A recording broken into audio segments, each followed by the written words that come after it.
Connectez-vous pour ceux qui doivent se connecter.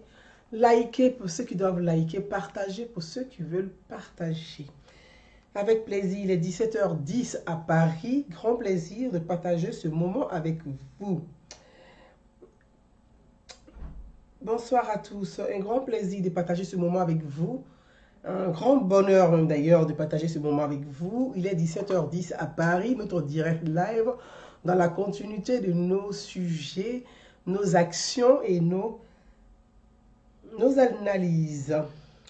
Voilà, Paris, bonjour, la France, bonjour, les États-Unis, bonjour, oui, je peux dire bonjour aussi, l'Afrique, bonjour, bonjour tout le monde, je vous embrasse très très très fort. Le temps que nos amis se connectent, partagent, pour ceux qui doivent partager, partagez au maximum, regardez bien ce visage, donc on aura 3 à 4 sujets à traiter.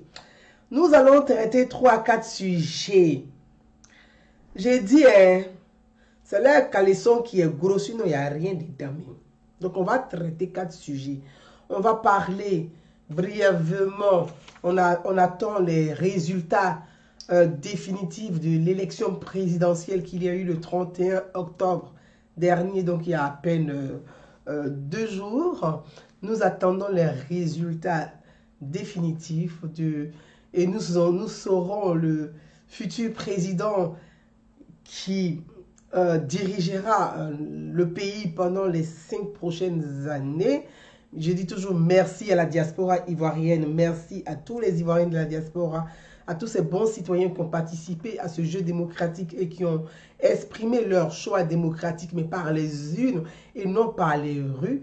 Bonjour à tous ces bons patriotes, à ces vrais patriotes, à ces amoureux de leur pays, à ces amoureux de la nation, à ces fils et filles de la nation. Merci à vous et merci aussi aux Ivoiriens du côté de la Côte d'Ivoire sur le plan national qui ont participé massivement à cette élection, qui ont exprimé leur choix, qui ont mis leur bulletin dans l'urne.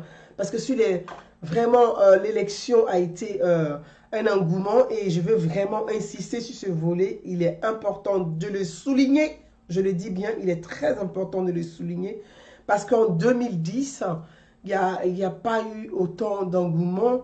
Même en 2015, il n'y a pas eu autant d'engouement, il n'y a pas eu autant d'Ivoiriens qui ont exprimé massivement leur volonté de participer au choix démocratique du futur président de la République.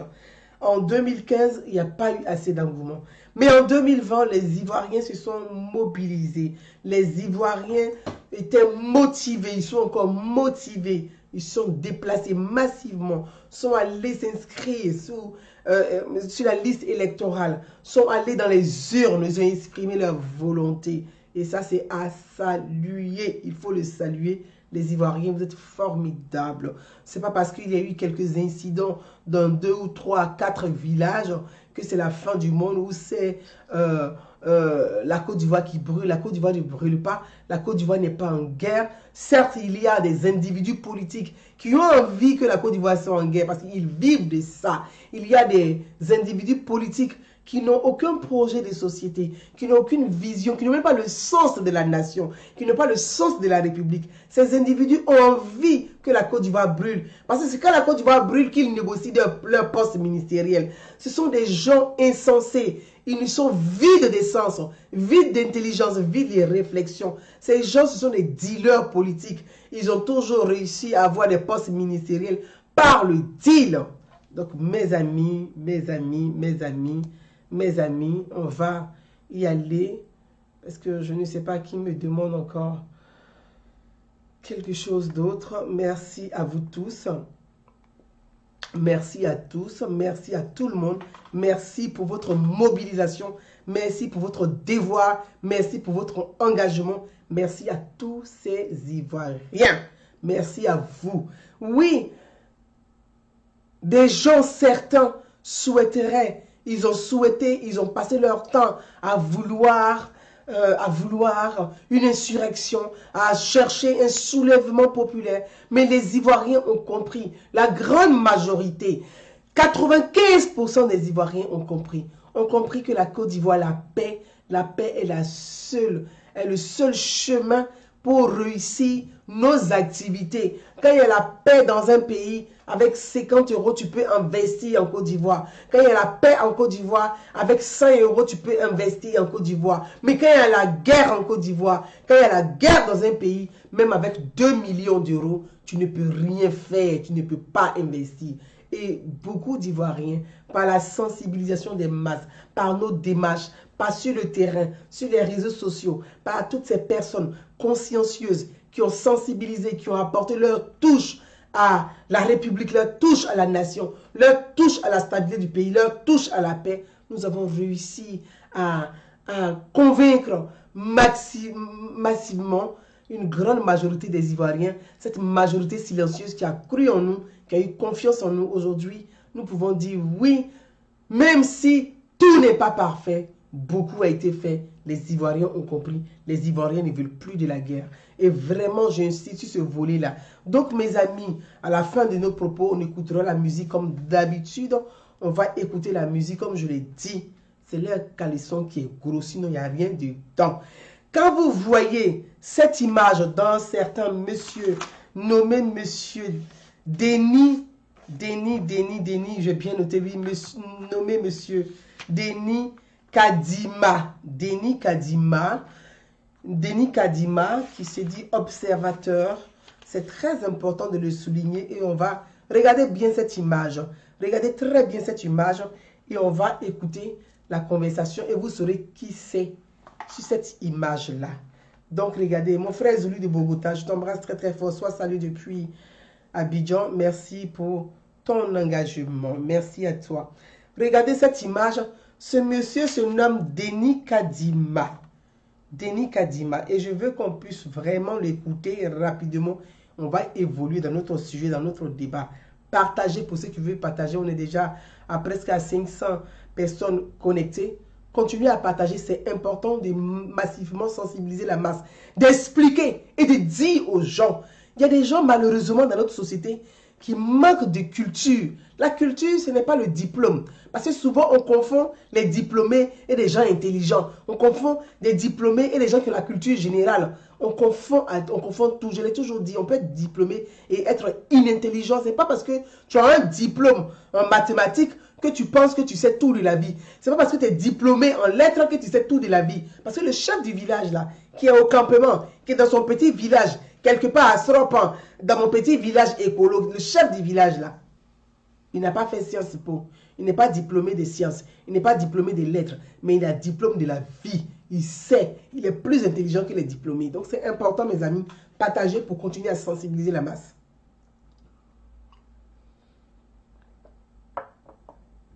Je bois un peu d'eau. Hein.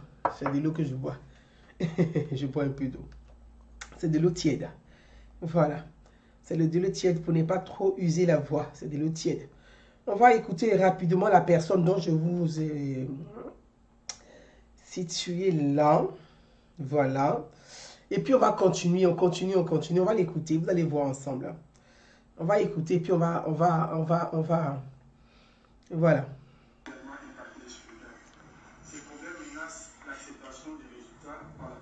Vous voyez, tout le monde a quand même vu cette image-là sur les réseaux sociaux. Voilà.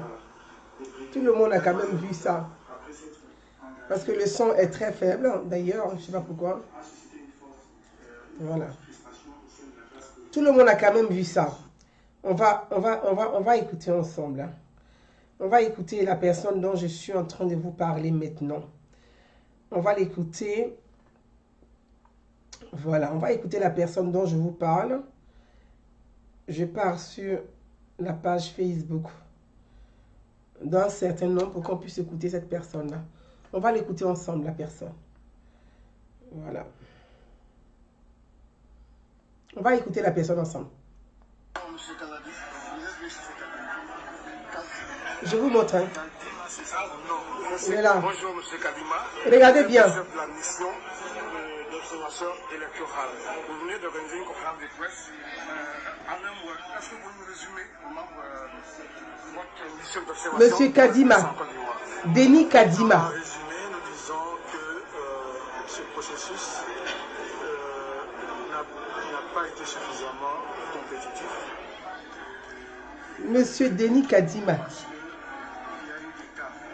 C'est Monsieur Denis Kadima. Le fameux observateur que les gars sont en train de relayer sur les réseaux sociaux comme étant un observateur. C'est lui qui est là. Le fameux observateur, c'est lui qui est là. L'observateur de la plateforme.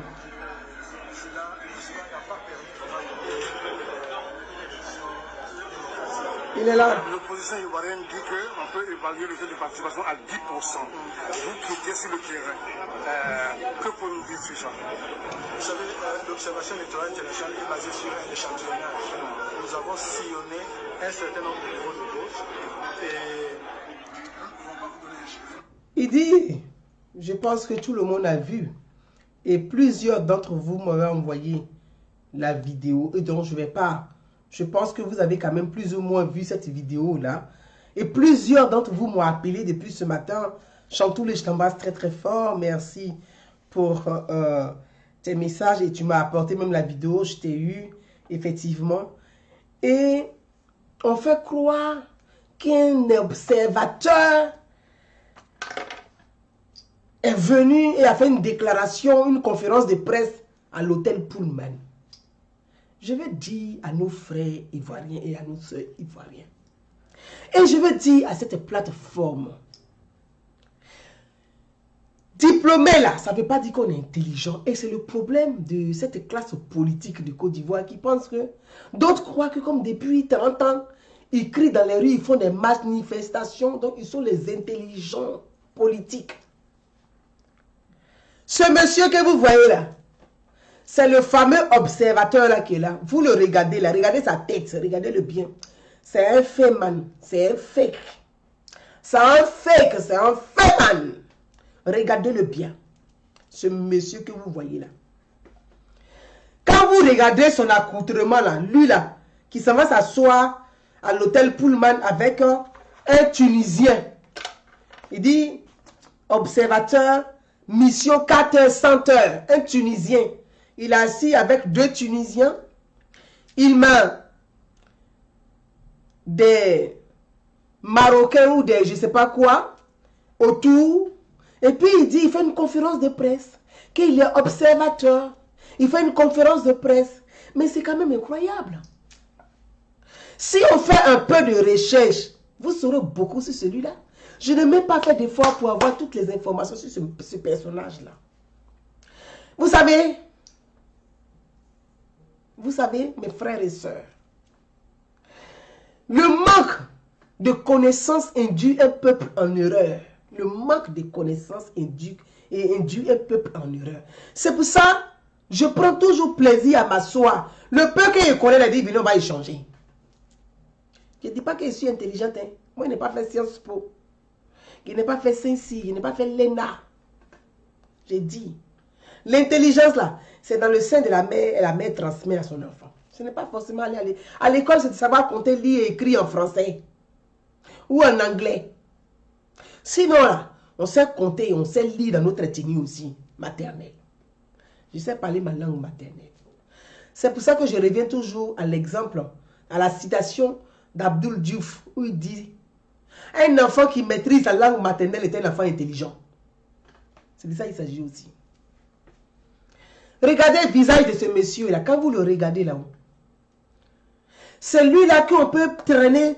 C'est que cette opposition considère comme un homme aussi crédible et important dans l'élection présidentielle dans notre pays, la Côte d'Ivoire. Lui-là, il est congolais. C'est un Congolais. Il est du RDC au Congo. Congo Zaïre. RDC au Congo, Congo Zaïre. Lui-là, que vous voyez là. C'est quoi? RDC, il est congolais. Lui-même là, il a fait partie d'une plateforme au Congo face à Tshisekedi. Il a fait partie d'une plateforme au Congo face à Tshisekedi aux élections présidentielles au Congo. Il a déposé sa candidature. Les religieux qui étaient les observateurs au Congo là, on ne l'a même pas pris comme observateur dans son propre pays au Congo. Lui que vous voyez là. Mais comme nous là, on est tellement fébrile et émotionnel, on aime tellement vivre des mensonges de propagande, une partie en tout cas de la population, ils sont toujours dans leurs mensonges. Mais il a une association. Il n'est pas mandaté.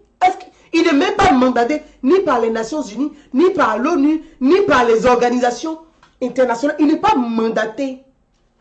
Il peut avoir une accréditation de venir en tant qu'association. C'est comme moi, Bouzane Naounou. Je suis président de l'association Idée de paix. Moi, je mène des actions de terrain en Côte d'Ivoire. S'il y a une élection en Côte d'Ivoire, si j'ai le temps, je peux demander une accréditation en tant qu'association auprès... Excusez-moi, mon fils vient d'arriver, donc je vais ouvrir rapidement la porte à mon fils. Ça va, n'oublie pas de laver tes mains avec du savon. Tu fumes là-bas. Lave tes mains. Oui. Oui. Ça a été. Donc, non, ne cherchez pas à bloquer mon live, on va avancer, on va gagner en temps ici, là. Donc, je dis, moi j'ai une association. J'ai une association. Idée de paix est une association qui milite et qui sensibilise pour la paix, pour le dialogue entre les peuples et la paix.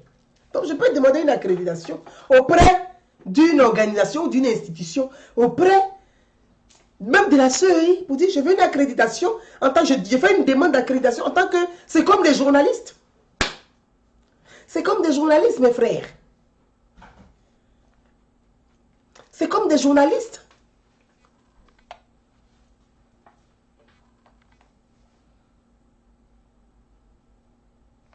C'est comme des journalistes. Les journalistes là, en Côte d'Ivoire là, vous avez des gens qui s'auto-proclament journalistes. Ils ne savent même pas s'exprimer, ils ne savent pas articuler une phrase. Mais ils s'auto-proclament journalistes. Parce que tu peux aller chercher, demander une carte de presse. Tu fais la demande, on te donne. Aujourd'hui, là, tout le monde est journaliste. Tout le monde est chroniqueur. Tout le monde est politologue avec l'avènement des réseaux sociaux. Tout le monde s'auto-proclame journaliste. Oui. Tu as ta caméra, tu as ton micro. Tu t'en vas demander, on te donne journaliste. Tu vas leur demander même où vous avez fait les études. Ils n'ont pas fait d'études. Ils sont journalistes. Parce qu'ils ont acheté caméra avec micro. Ils sont journalistes. Mais tu demandes, il y a aujourd'hui, tout le monde cherche à relayer. Tu demandes une accréditation en tant que média, web, on te donne ça. Et puis tu t'en vas suivre les gens pour les filmer. Mais ça ne fait pas de toi l'observateur des élections en Côte d'Ivoire. Non, mais il y a nuance.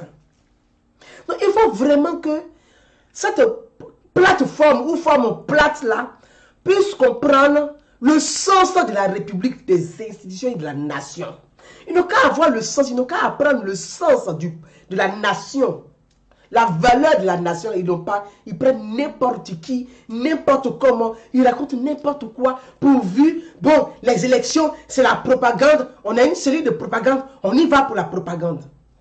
Mais M. Denis Kadima, je peux même dire Kadichon, comme l'âne de mon mari qui est en Normandie, Kadichon, M. Denis Kadima, c'est une association. Ce monsieur a déposé sa candidature au Congo. Il vivait en Afrique du Sud. Il a déposé sa candidature. Il a une association. C'est bien, ok? Je vais vous montrer. Je vais vous montrer. Attendez, on va continuer. On va continuer. On va continuer. Le voilà. Voilà, monsieur Top Congo. Pour vous dire. Il a déposé sa candidature au Congo RDC là. C'est les religieux qui étaient les observateurs. Les religieux même là. Même la CEI qui organise les élections au Congo ont rejeté sa candidature, ce monsieur que vous voyez là. En quoi même il est crédible et puis on ne peut pas respirer. La sœur de son pays là, comme on dit chez nous, on dit Seni là, au Congo Seni là, ils ont rejeté sa candidature. Pour dire, tu penses c'est les brouteurs qui vont venir être candidats ici. Tu as association, c'est ton problème, mais ce n'est pas ici au Congo. Les Congolais l'ont jeté. Il est venu, il dit, lui, il est capable d'organiser les élections. Il est observateur, il est capable d'organiser les élections. Il va mettre tout le monde d'accord. Tu peux organiser les élections où tout le monde est content. Et dites-moi, les discours. Quand je vais organiser les élections au Congo, tout le monde sera content. Les religieux l'ont chassé. Pour dire ta plaisanterie, il faut quitter devant nous ici au Congo. Ce monsieur que vous voyez là, c'est lui-là que les gens, cette plateforme perdue, sans tête, ni queue, ni tronc, une plateforme ouïa, une plateforme de mendiants politiciens, d'escrocs, de délinquants politiques, d'escrocs politiques, de dealers de postes ministériels, vont prendre là pour aller mettre dans, aller prendre Pullman Hotel, s'asseoir là-bas, mettre 4 personnes, un Tunisien, un Turc, et puis le monsieur là, et puis à côté là, ils ont ramassé quelqu'un, ils ont mis là, ils sont assis, une jeune femme se balade en jean là, elle ne peut pas se tenir, même sur les jambes, elle se balade comme si elle... Mais c'est quoi ce bordel là?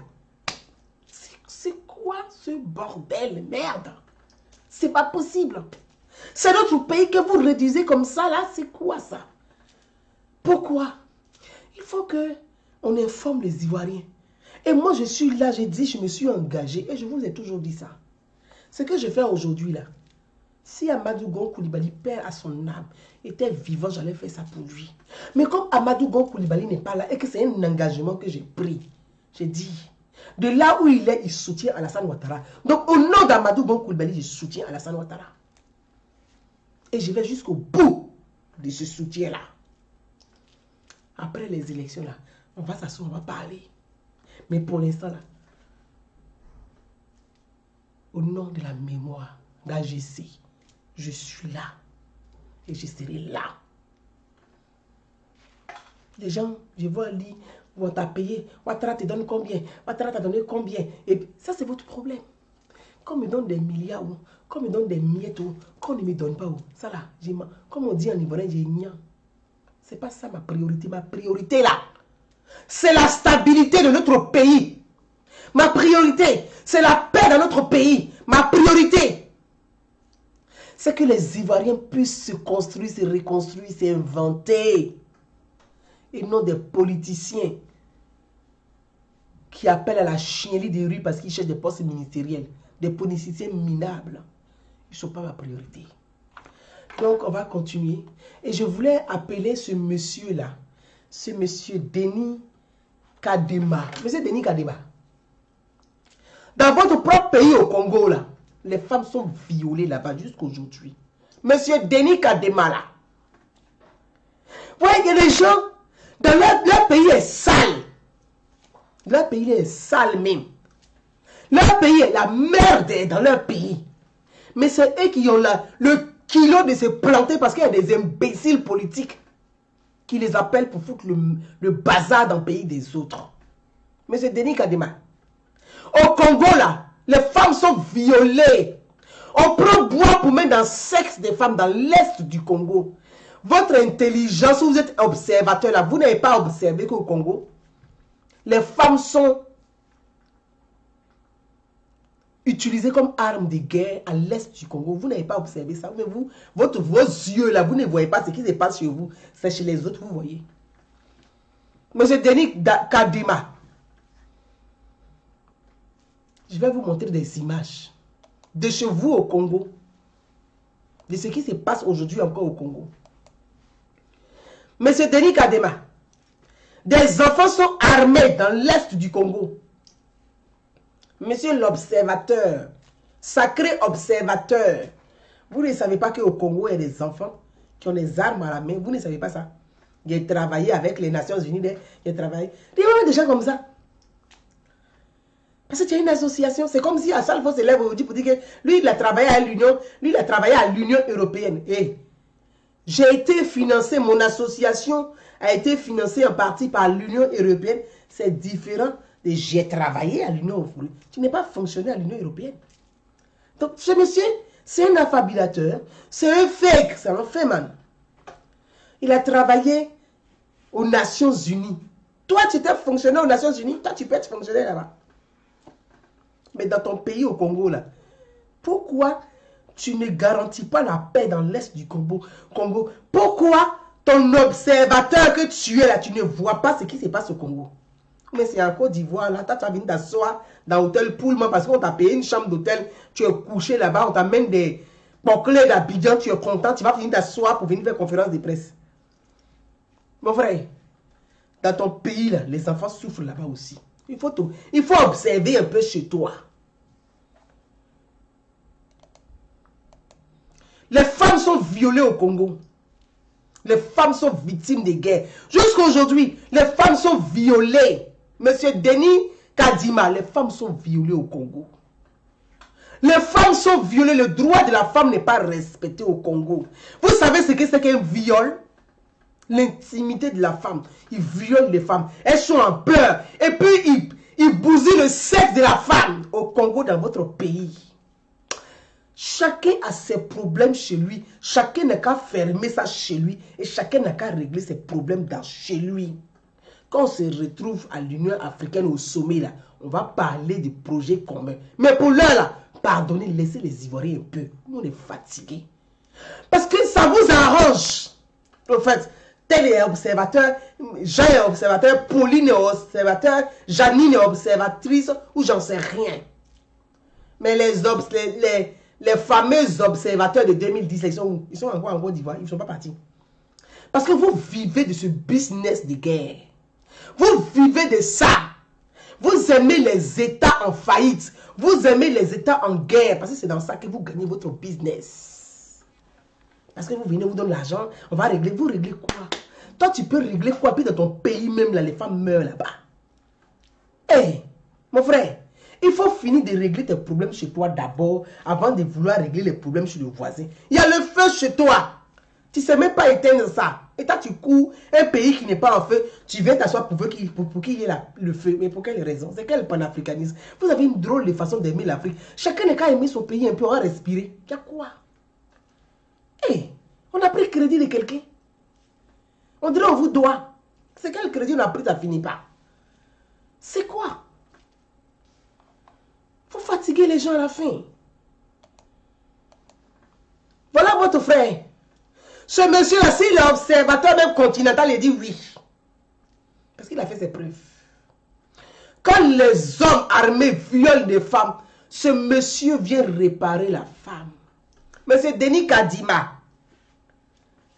un médecin des villages, des campagnes, qui a décidé de sacrifier son temps, de mettre son expérience à disposition pour réparer les femmes qu'on viole au Congo. Est-ce que vous savez ce que c'est? Redonner le sourire à une femme violée, c'est un travail. Hein?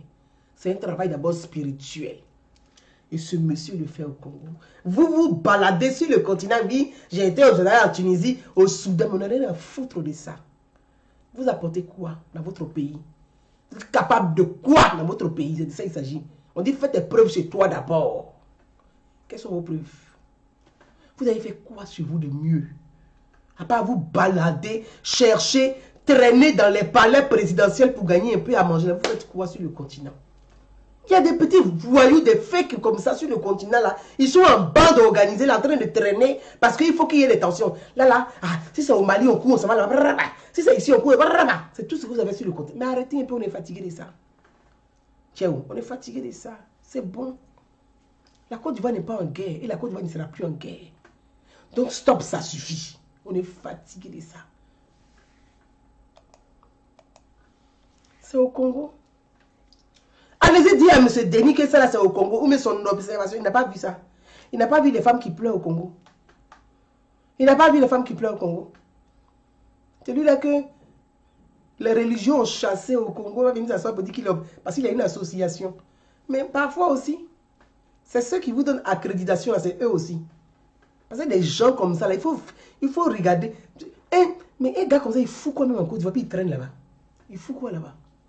Et puis il traîne là-bas. On n'a qu'à se respecter. Les choses ne seront plus comme avant. Hein. Parce que les Ivoiriens ne vont plus laisser des bêtises qu'on circuler. C'est plus possible. Voilà. Ça aussi, c'est la vérité.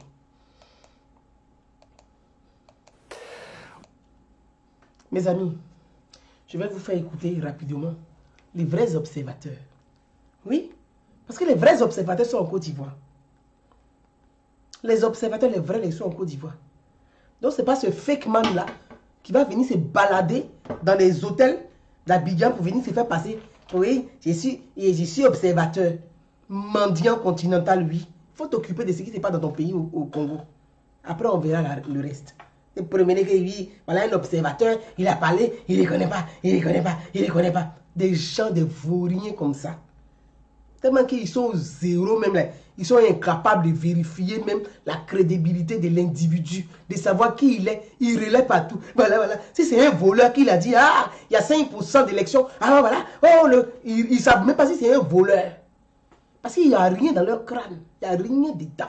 Il n'y a pas quelque chose de bon, de potable dedans. Il y a trop de bruit dans leur tête. Ils ne sont pas capables de se poser pour réfléchir, analyser. Quand quelqu'un te parle, il faut savoir qui il est. D'abord, ce n'est pas ce qu'il te dit, mais qui il est. Quand tu sais qui il est là, tu sais ce qu'il veut. Les gens qui sont assis, qui sont contents quand les pays sont en guerre, parce que ça les arrange. Ils mangent dans ça. Ils bouffent dans ça. Ils sont observateurs, ils viennent, ils sont assis. Il y a d'autres, mais ils sont en Côte d'Ivoire, ils ne veulent plus partir. Ils sont assis là-bas. Ils ne veulent plus partir. Ils cherchent travail pour rester en Côte d'Ivoire. Mais comme il n'y a pas de boulot là, pour eux là, parce que le président Alassane Ouattara a dit, même au niveau des appels d'offres, il dit donner le privilège aux Ivoiriens d'abord. Ça, c'est Alassane Ouattara. Pour ceux qui savent et qui veulent savoir, c'est la vérité, je vais vous dire. Les entreprises, il dit donner d'abord aux Ivoiriens. Parce que les Ivoiriens sont les premiers, ils donnent les privilèges. Donc, il a privilégié l'Ivoirien. Ils sont assis là. Ils veulent qu'il y ait la guerre parce qu'ils vont manger dedans. Mais il n'y aura pas la guerre, vous n'allez plus manger, vous allez partir. Ça aussi, c'est la vérité. Il n'y a plus la guerre. Les Ivoiriens ne vont plus se battre. Mais Henri Konan Bédié, il va finir d'écouter, puis il va venir sur ce vieux sous-là. Là, parce qu'il en fait trop. Voilà. Il en fait trop. Comme il veut une guerre ethnique entre les Baouli et les Djoula, parce qu'il a toujours été comme ça, lui. On va venir. Écoutons. Au terme de son séjour, la mission note les observations suivantes. La campagne électorale s'est déroulée dans l'ensemble de façon transparente, ouverte et démocratique, dans le respect des dispositions légales relatives à la liberté d'expression et de rassemblement. L'organisation des élections a tenu compte des mesures nécessaires pour faire face à la pandémie de Covid-19.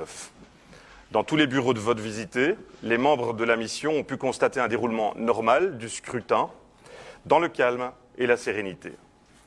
Tous les bureaux de vote que nous avons visités ont reçu la dotation complète de matériel électoral et ont pu travailler dans des conditions efficientes.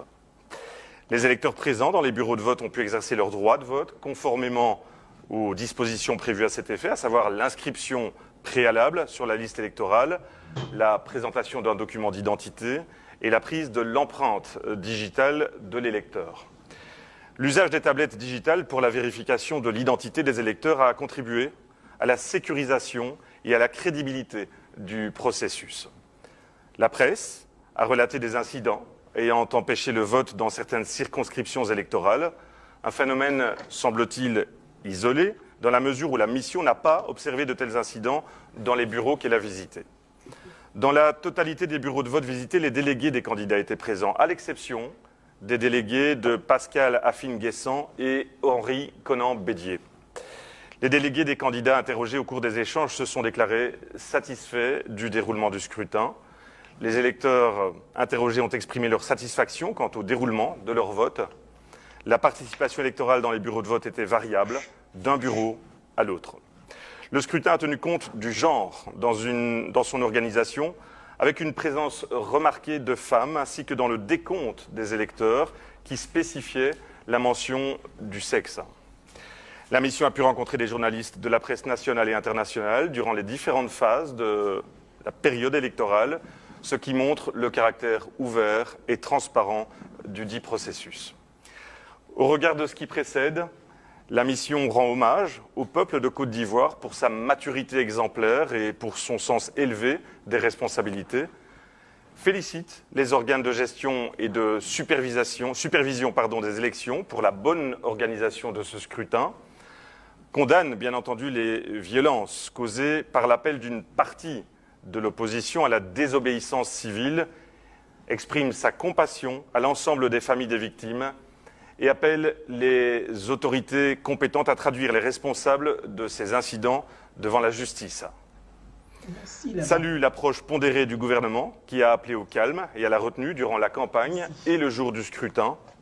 Encourage les acteurs politiques à privilégier le dialogue, à faire preuve de retenue et à utiliser les voies légales pour les éventuels recours. Invite l'ensemble de la classe politique à s'inscrire résolument dans l'ensemble des processus électoraux à venir, notamment l'élection législative qui demeure une échéance importante pour la consolidation des acquis démocratiques en Côte d'Ivoire. Et enfin, exprime aux populations ivoiriennes toute sa gratitude pour l'accueil chaleureux et l'hospitalité témoignée à la délégation tout au long de son séjour en Côte d'Ivoire. Je vous remercie. Nous vous remercions.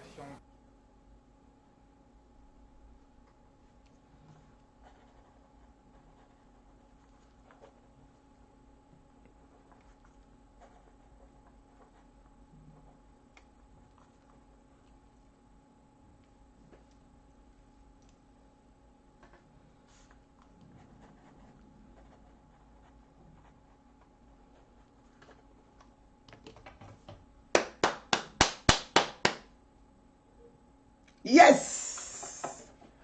Yes! Les Ivoiriens, les Ivoiriennes, yes! Le monde entier est fier de nous. Yes! Yes! C'est de ça qu'il s'agit.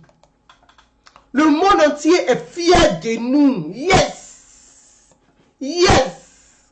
On a démontré, on a prouvé que nous sommes Ivoiriens, nous sommes fiers. On a démontré, on a prouvé que nous sommes la majorité silencieuse. Nous sommes allés aux urnes. Le monde est fier de nous. C'est de ça qu'il s'agit. On appelle ça les observateurs. C'est eux les observateurs. Et non ces plaisantins au pullman là. Ce n'est pas eux les observateurs. C'est fake news, les fémans là. Ce n'est pas eux les observateurs. Des gens qui pensent qu'ils vont faire ça pour que le chef de l'État va entendre pour dire ah, mais vous ne connaissez pas Alassane Ouattara au fait. Alassane Ouattara, vous ne le connaissez même pas. En fait. Non. Les gens, vous n'avez pas pris le temps d'observer Alassane Ouattara et de le connaître. Alassane Ouattara là, il n'aime pas la pression. Plus tu mets la pression à Alassane Ouattara, il fait comme s'il n'entend pas. Vous n'avez pas pris le temps d'observer le monsieur là, de le connaître. Alassane Ouattara là, quand tu veux faire broker là, il fait comme si il ne te voit même pas même. Tu vas beau crier, si tu veux la faut l'insulter. Il ne te regarde même pas. Il considère que c'est ton droit. Donc quelqu'un qui s'assoit et dit mais c'est normal. Mais c'est normal qu'il m'insulte. Mais c'est normal, c'est l'opposition. Quelqu'un qui dit ça, là, tu peux continuer à l'insulter. C'est pareil dans vos... Vous avez des zéros pointés, c'est pour ça. Vous n'avez pas pris le temps de le connaître. C'est ça, vous n'avez pas pris le temps de le connaître. Si tu veux jouer les dieux à lui, là, il te regarde jusqu'à toi, tu es épuisé, toi seul. Parce qu'il dit, tu vas t'épuiser. Parce que lui, il sait où il va. Il sait comment il va. Et il sait comment il va y arriver. Donc, il te regarde seulement.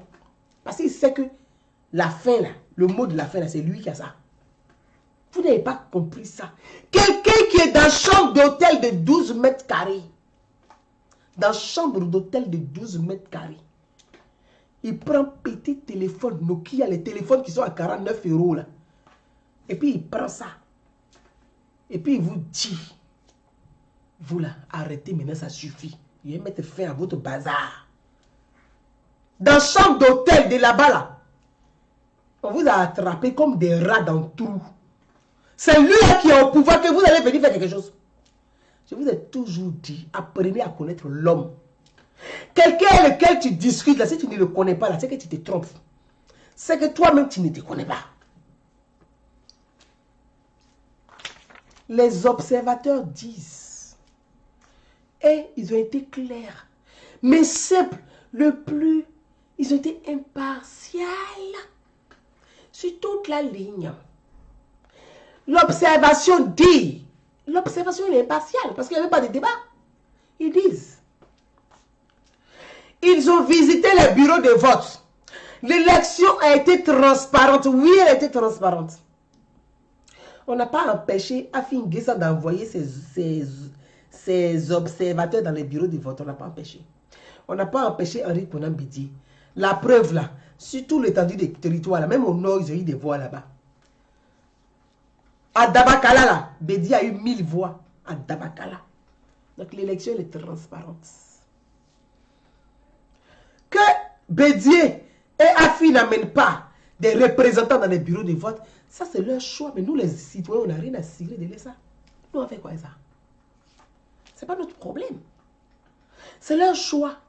Ça démontre que ces personnages ont un manque de respect pour leur électorat. Ils ont un manque de respect pour des personnes qui ont cru en eux. Ça démontre que c'est des personnes, on ne doit plus jamais croire en eux. Même s'ils ont changé même de couleur de peau, on ne doit plus croire en eux. Parce que les militants là, les sympathisants là, ils sont des républicains, des démocrates. Et vous, pour vos intérêts égocentriques, parce qu'un veut 5 milliards, l'autre veut 10 milliards, vous voulez empêcher vos sympathisants de s'exprimer démocratiquement dans les urnes. Mais vous êtes des dictateurs. Parce que la dictature, là, vous pensez que c'est quand on a duré au pouvoir. C'est le comportement que tu as. Vous êtes des dictateurs.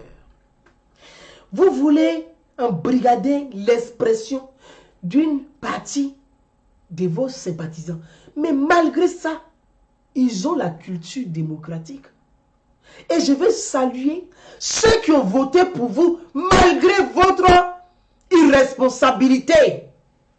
Je veux saluer ces Ivoiriens qui, malgré votre irresponsabilité politique, vos manques de respect à la nation, vos manques de respect à l'expression démocratique, vos manques de respect au peuple, je veux saluer ceux qui, malgré votre incapacité, ont fait le déplacement et ont voté pour vous quand même. Parce qu'il y a eu des votes en votre faveur. Parce qu'il y a des citoyens consciencieux qui, pour eux, parce que c'est ça une élection présidentielle, une élection législative, municipale ou régionale. Quand tu veux sanctionner quelqu'un, c'est dans les urnes que tu vas le sanctionner. Le président sortant.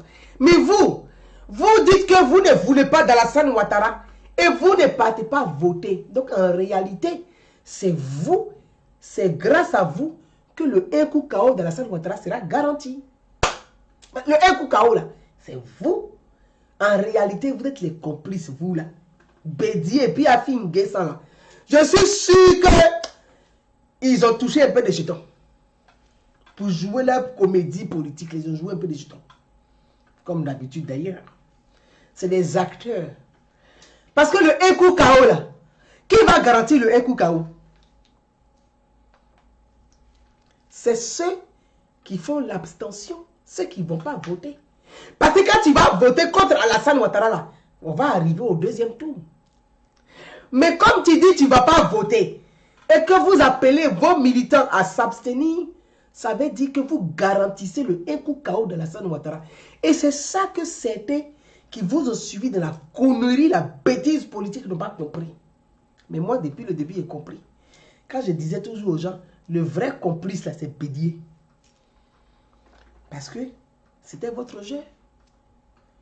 Si tu dis, tu veux sanctionner Alassane Ouattara, mais va voter contre lui dans les urnes. Ou bien,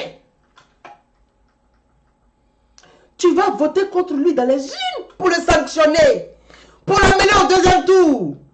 Parce que lui, il dit un coup KO. Toi, tu dis, c'est pas un coup KO. Mais toi, tu dis, tu ne vas pas voter. Mais tu as garanti le un coup KO. Le bim, là, c'est grâce à toi. Et il sera bim. Quand je dis bim, bim, bim, là, c'est ça. Donc, c'est vous. C'est vous. C'est vous. C'est vous. C'est vous qui avez garanti et qui va garantir.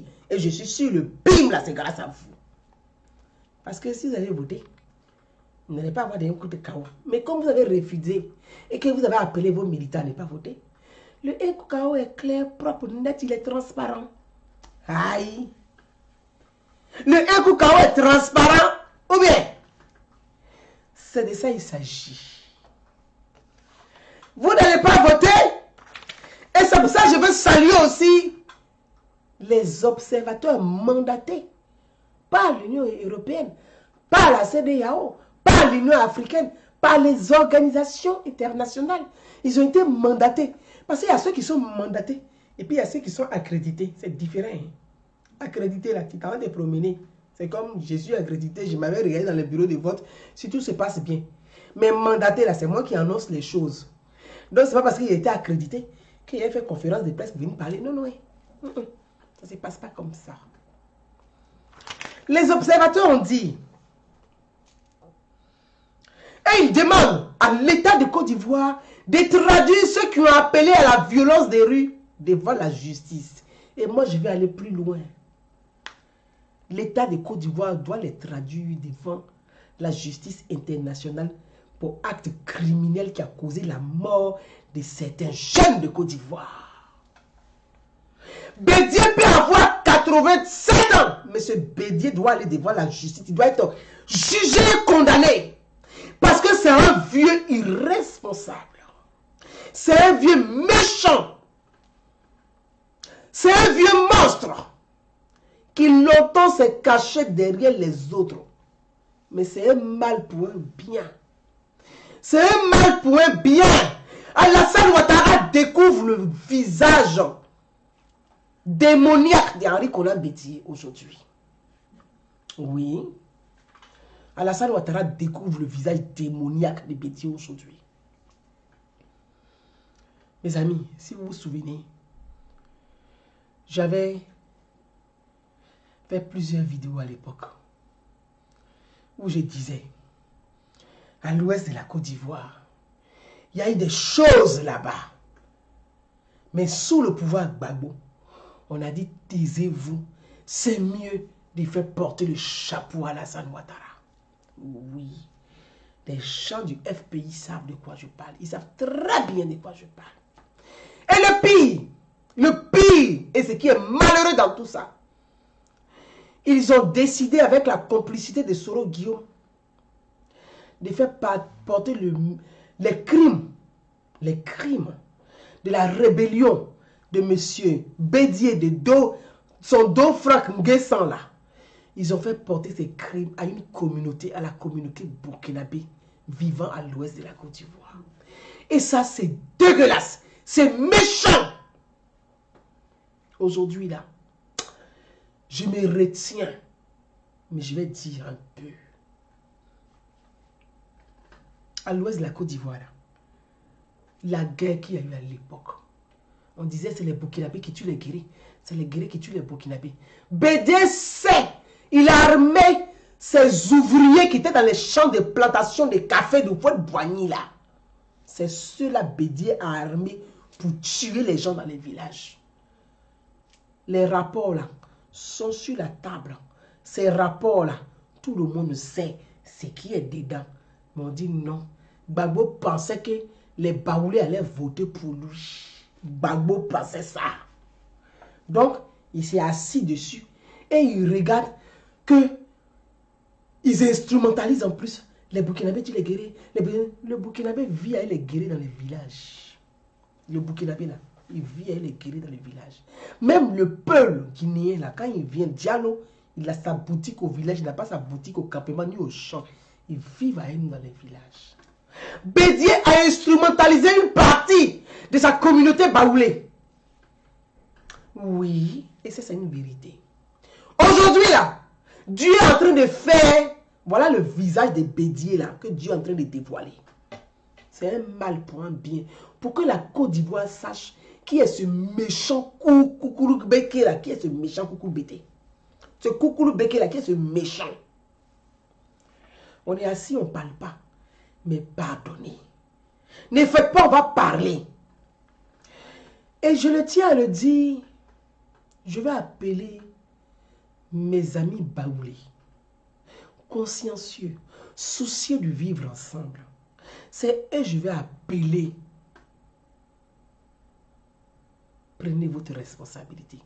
Faites des déclarations et dites à Henri Konan Bédié que son comportement d'instrumentaliser une partie de la jeunesse baoulée, d'aller tuer les djoula, c'est dangereux qu'il arrête maintenant, ça suffit. À vous mes frères baoulés, du petit V là. J'ai beaucoup d'amis baoulés, j'ai beaucoup de sœurs baoulées, j'ai beaucoup de frères baoulés. À vous je m'adresse. Bédié instrumentalise encore à nouveau une partie de la jeunesse baoulée du petit V pour aller s'attaquer aux malinqués qu'on appelle communément les tchoulas. Il faut dénoncer pour que ça s'arrête immédiatement. C'est à vous de porter la parole parce que c'est votre communauté. C'est à vous de dire à Henri Konan Bédié, nous vivons en parfaite harmonie avec nos frères et sœurs. Tu as fait ça avec les guerriers, Gbagbo t'a protégé. Il ne faut pas venir faire ça avec les djoulas. C'est à vous de dire ça à Bédié. Vous savez, tout le monde sait de quoi je parle. Tout le monde sait de quoi je parle. Je dis, comment je parle là, depuis le début que je suis sur les réseaux sociaux là, prenez mes vidéos jusqu'à aujourd'hui. Tout ce que j'ai dit là, ce n'est pas ce qui arrive. Je ne lance pas Kori. Je n'ai pas boule de cristal. Ma seule chance là, l'esprit de discernement là, Allah Lokadima, c'est mon doigt que Dieu m'a donné là qui est là. Et je mets à disposition. Je ne lance pas Kori. Je n'ai pas boule de cristal. Ma mère disait avant, ma fille là, si elle pouvait continuer ses études, je suis sûre qu'elle va sortir magistrat dans ce pays. Elle dit parce que quand tu prends un sujet, quand j'arrive, quand j'étais petite encore même là, je m'assois. Quand il y a les jugements, ma maman dit attendez, elle va arriver. Quand j'arrive là, elle dit ma fille, voilà ce qui se passe. Elle m'appelle dans la chambre, elle dit viens. Je m'en vais dans la chambre. Elle dit voilà ce qui se passe. Qu'est-ce que tu penses, ma mère? Donc ça là, ce n'est pas boule de cristal. Je suis née comme ça et ça. J'ai dit, et j'ai dit au cadre du RHDP, j'ai dit au pouvoir en place à l'époque, à des amis qui étaient dans le pouvoir, j'ai dit vous là, le rat que vous êtes en train de commettre avec Henri Konan Bédié, il vous fait croire que les gens de l'Ouest n'aiment pas Alassane Ouattara. Sortez de là, parce que Bédié va vous montrer ses fesses à la dernière minute. Moni Gouza, c'est notre Mandela, j'ai dit à Oganima. Moi, je vous explique que Bédié va vous montrer ses fesses. Aujourd'hui, ce n'est même pas fesses. Bédié fait comme excès. Il est 4 comme ça, puis il est en train de vous montrer ça. Pardon, petit frère, hein, mais c'est ce qu'on a vu sur Facebook, on est en train de dire. Vous avez compris? Donc, je veux dire à mes frères, à mes amis, à mes copines, à mes parents, parce que dans ma famille, il y a des baoulés. Dans mes familles, il y a des baoulés dans ma famille. Oui, j'ai des petites soeurs baoulées. Prenez la parole et interpellez Henri Konan Bédié. Expliquez, dites à Henri Konan Bédié que la Côte d'Ivoire n'appartient pas aux baoulés. Elle appartient à tous les Ivoiriens. La Côte d'Ivoire n'appartient pas aux baoulés, elle appartient à tous les Ivoiriens. Et que Bédié puisse sortir ça de sa tête. Croire et faire croire à ces petits extrémistes, parce qu'il y a des nazis parmi. À ces petits nazis là que la Côte d'Ivoire appartient aux baoulés est une grossière erreur. Et c'est criminel de le penser et même de le dire, c'est criminel. C'est inciter des gens à aller agresser une communauté. Et on assiste à ça à Yamoussoukro. À l'époque, c'était à l'ouest du pays. Et puis on a menti sur les Burkinabés. Et les pauvres qui ne sont pour rien, qui nous ont aidés, qui ont vécu avec nous, dans les plantations de nos grands-parents, qui étaient avec nous, qui ont eu des enfants avec nous. Ils ont été stigmatisés, ils ont été vilipendés, ils ont été insultés. Pendant ce temps-là, le coucou Bété Bédié était caché derrière. Parce que quand, pendant la rébellion, les corbillards qui partaient, il y avait des armes dedans que Bédié distribuait à ses ouvriers dans les plantations. Parce qu'à l'ouest de la Côte d'Ivoire, Félix Houphouët-Boigny, paix à son âme, il a des grandes plantations. Les forêts qui étaient là-bas. Encore. Il faut planter du café cacao là-bas, à l'ouest de la Côte d'Ivoire. Il faut être propriétaire de ça. Mais à la mort du fouet, Bédié a récupéré, il s'est assis dessus et il a fait rentrer sa communauté baoulée dans ces villes, dans ces plantations qu'on fait des campements là-bas. Mais Bédié a amené les armes là-bas. Quand un guerrier s'en va au champ, on le tue sur la route, on ne sait pas qui a tué les guerriers. C'est ce que Soro Guillaume est en train de faire aujourd'hui avec Bédié. C'est-à-dire qu'il faut rentrer les gens, ils vont dans les villages, ils mettent le feu et puis ils se cachent. Et comme ça, les communautés vont s'affronter. C'est ce que Soro et puis Bédié sont en train de faire. Ils vont là-bas, ils vont tuer quelqu'un dans un village et puis ils se cachent. Mais non, on ne sait pas, on va dire, ah, c'est les Burkinabés ou c'est les Malinqués. Et puis les communautés vont s'affronter parce qu'ils ont essayé par tous les moyens, ça ne marche pas. Soulèvement populaire, coup d'état par là, faire ici, ça ne marche pas. Donc aujourd'hui, ils cherchent quoi? Ils cherchent des guerres communautaires.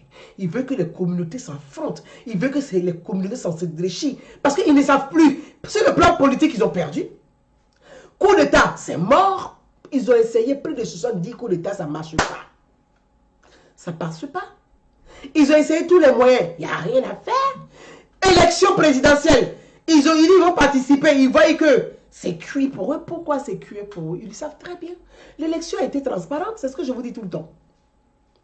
L'élection a été transparente dans son ensemble. Pourquoi? Quand on fait la liste, on fait les parrainages déjà. Quand on prend en termes de parrainage, on connaît les fiefs d'Alassane Ouattara où il va gagner. On connaît où Afi va perdre. On connaît où Bédié va perdre. Eh bien oui. Quand on fait la liste définitive, la CEI, après avoir discuté, merci Jeannette Kwame, je t'embrasse ma soeur, merci beaucoup. Je t'embrasse beaucoup. Merci, chère soeur. Quand on fait la liste définitive des inscrits sur la liste électorale, mais quand la CEI a transmis à chaque candidat, à KKB, à Alassane Ouattara, à Bédié, à Afi N'Guessan, ils ont la liste définitive des électeurs. Plus de 7 millions d'électeurs, ils ont la liste. Mais quand tu regardes, tu dis, est-ce que moi, il a gagné au nord? Je ne crois pas. À l'ouest, Afi ne peut plus gagner à l'ouest parce que Gossio Marcel, paix à son âme, qui faisait Afi N'Guessan à l'ouest, n'est plus de ce monde. Afi N'Guessan est radé. C'est quelqu'un qui n'aime pas dépenser de l'argent, il n'aime pas donner. À l'ouest, là, si tu ne sais pas faire la convivialité, on ne te regarde même pas.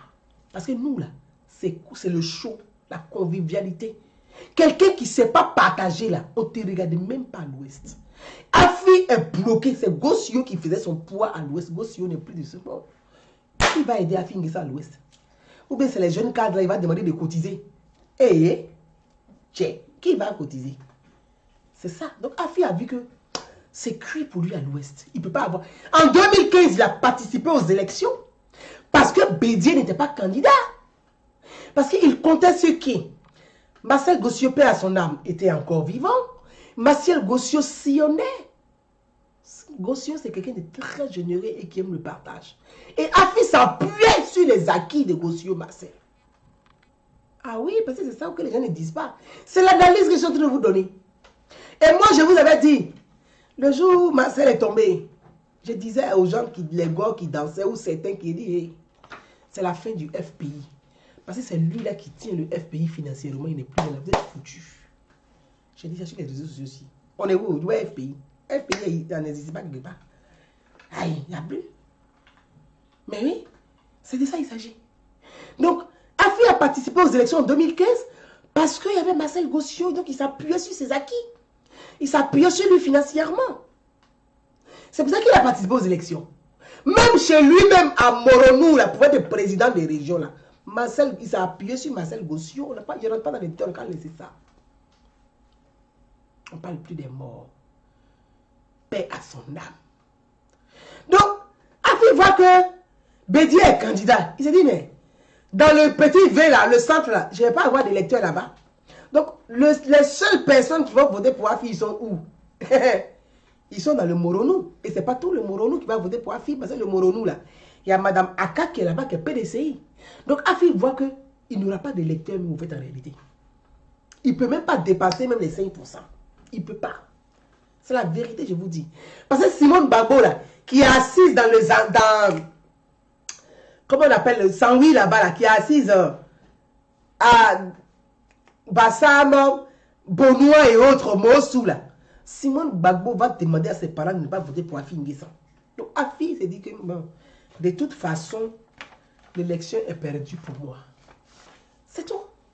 Bédié aussi s'assoit, il se dit, ah, les gars là, je n'ai pas confiance en eux. Ils ne vont pas voter pour moi. Parce que eux là, c'est qu'il y a 18 Gbagbo et puis il a tout fait pour que Gbagbo aille à ces pays là. Les gars ne vont pas me pardonner, ils vont m'humilier.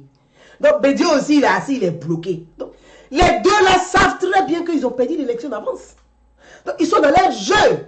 Et qu'est-ce qu'ils veulent faire? Ils disent, bon, ce petit voyou de Soro là, on va le manipuler. S'il peut nous aider pour mélanger le pays. Et de ça il s'agit. Mais Soro Guillaume là, c'est son caleçon qui est gros, sinon il n'y a rien dedans. Soro Guillaume là, c'est son caleçon qui est gros, il n'y a rien dedans. Il ne peut rien. C'est bavardage, il va faire comme un pété, mais il n'y a rien derrière. Voilà. Donc je veux dire que quand Bédié a la liste électorale définitive, Afi a la liste électorale définitive, il regarde les zones, il dit, tiens, affaire là est trop mélangée pour nous. On n'a qu'à voir le mot, là, on n'a qu'à donner l'argent, nous on va se calmer. Ouattara dit, aïe, mais si c'est l'argent que vous voulez, mais il faut me le dire, je veux demander au ministre des Finances de vous prêter de l'argent. Mais ils ne peuvent pas dire, puisqu'ils ne disent pas la vérité aux gens qui le suivent. Ils pensent que Ouattara, c'est les anciens présidents là qui vont s'asseoir pour dire, oui, mais comme il crie de trop, je lui donne un peu d'argent, il va se taire. Ouattara, il ne fait pas ça. Tu vas crier où? Tu vas l'insulter où? Tu vas bavarder où? Tu vas monter où? Tu vas descendre où? Il fait comme s'il ne te voit pas. Parce qu'il aime les gens qui sont intelligents. Voilà. Il aime les gens qui sont intelligents. Parle. Exprime-toi correctement. Pose le débat. Pose le sujet. Argumente. Il faut convaincre Ouattara pour qu'il puisse croire en toi. Alors que le président d'avant là, il faut t'asseoir, tu fais meeting, tu l'insultes. Il dit, appelez, si c'est un, il faut dire, appelez, on va donner un peu de poste, ils vont se taire. Ouattara n'est pas prêt pour ça. Donc tout ce que vous avez fait là, votre bruit là, vous allez partir en prison. Votre plateforme avec votre gouvernement où il y a des bandits là. Au fait, vous avez... là, Djila, bismillah. Vous avez arrangé les choses parce qu'on a vu vos visages. Voilà, je vais lire. Oh, vraiment, les gens là. J'ai dit, hein, est-ce que ça va même chez vous même? Chez. Est-ce que...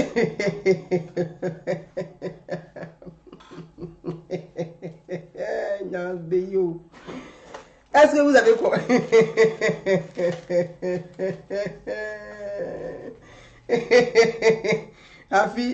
Afi, c'est la VAR. Vous connaissez le livre. C'était qui? La VAR là, c'est qui? Le livre la VAR. La VAR. Afi, c'est la VAR du coin. Lui n'aime pas sortir jeton. Même café, Afi ne peut pas payer pour te donner. Agni. Oh, là, tu t'amuses à Agni. Agni, même tu arrives chez lui, il est en train de manger, il y a dans son assiette. Il n'y a pas à côté. Il fait comme tu n'es pas, il y a dans son assiette. C'est là, nous à l'ouest là, la sauce même au sol, l'odeur dit, à la sauce, la sauce senti, bon, ouais, on est assis, on tabac. Mais Agni là, quand il a son plat, il y a dans son assiette. Il oublie, il ne sait même plus que tu es là. Ça, ce sont les amusements à l'ivoirienne. Pour vous dire, moi j'ai des amis à Agni, ils sont très gentils. Hein. Ils sont très gentils.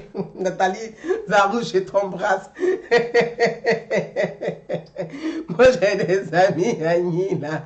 Bon, vous les Djoula aussi arrêtez. Parce que vous aussi, quand vous mangez là, vous oubliez. Et ça, Dominique, va. Oh, donc, laissez les amis tranquilles.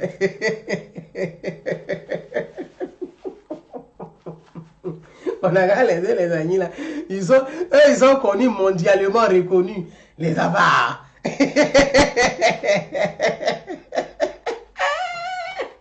Les avares, ils sont mondialement connus. Donc, sérieux. Hein? Une partie pour rire, pour décompresser un peu. Pierre, viens me déposer, s'il te plaît. Dépose-moi ça, s'il te plaît. Dépose-moi ça. Donc,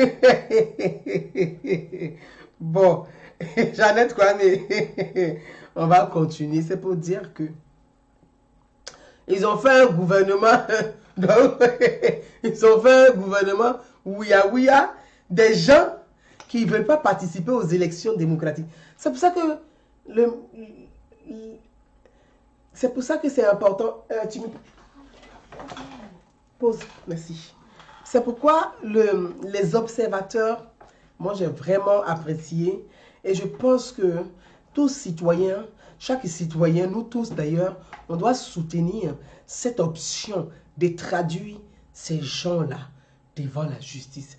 Parce qu'on ne va plus laisser, on ne peut pas avoir des irresponsables politiques qui sont des candidats validés et qui demandent l'argent du contribuable. Comme on dit, on ne vous donne pas l'argent du contribuable, ils instrumentalisent des jeunes. Il a dit, allez-y brûler, allez-y casser, allez-y brûler des villages. Mais j'ai dit, votre bande, vous tous là, Alassane Ouattara, moi je sais que, moi là, tu dois reconduire le pays là.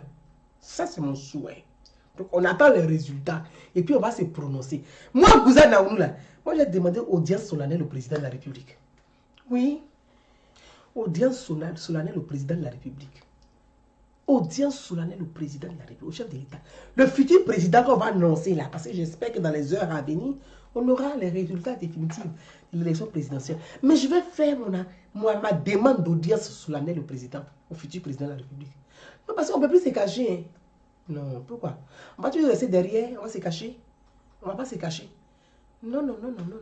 On doit nous recevoir. Parce que tout ce qu'on voit aujourd'hui là, si on nous recevait vraiment, qu'on dialoguait avec nous, que nous on participait aux discussions là, je pense que beaucoup de choses allaient évoluer puis allaient changer dans le pays, dans le paysage politique. Ça c'est la vérité. Mais je vais lire leur... Ils disent quoi là? Vous êtes assis sur les agneaux là. Ils vont venir nous trouver ici. Les agneaux là, ils vont nous trouver ici, sur notre page ici. Donc je voudrais dire, je lis ici et je vais terminer dessus sur le cas de M. Tidiane Thiam. C'est sur ça que je vais terminer rapidement, sur le cas de M. Tidiane Thiam. Et je voulais vraiment interpeller les personnes qui s'amusent et qui jouent à ce jeu-là. Voilà, il est important de dire la vérité. Mais comme vous voulez faire de la propagande, je suis obligé de rétablir l'ordre. Et donc je vais parler un peu de ça, sans trop rentrer dans les détails. Ils disent que leur gouvernement qu'ils ont formé là, de transition. Oh là là, mon Dieu. Quelle horreur. Quelle horreur. Est-ce que vous voyez, mais quelle horreur, gouvernement de transition. Quelle horreur. Mon Dieu. Des gens qui ne participent pas à une élection, qui refusent le jeu démocratique et qui sont assis là, qui se mettent en association et disent qu'il faut une gouvernement de transition. Mais la transition, c'est un coup d'État. La transition, c'est un coup d'État. Donc, ça veut dire quoi? Vous voulez un coup d'État? Moi, je pense que, et avant de lire leur manchon qu'ils ont fait bidune là, moi, je veux interpeller jusqu'aujourd'hui le président Alassane Ouattara, le chef de l'État. Je vais interpeller le chef de l'État. Je vais interpeller le ministre de la Défense. Je vais interpeller le ministre de l'Intérieur. Ce qui se passe à Yamoussoukro là, où Bédié demande aux jeunes baoulés d'aller tuer les djoula, il faut agir. Il faut agir. Il faut agir, il faut mettre fin à ça immédiatement. L'armée est là pour rétablir l'ordre. Qui gère l'armée? Le ministère de l'Intérieur est là pour protéger l'intérieur du pays. Qui gère le ministère de l'Intérieur? Monsieur le Président de la République. On dit qu'il ne dit rien qu'on soit. Qui ne dit rien qu'on soit.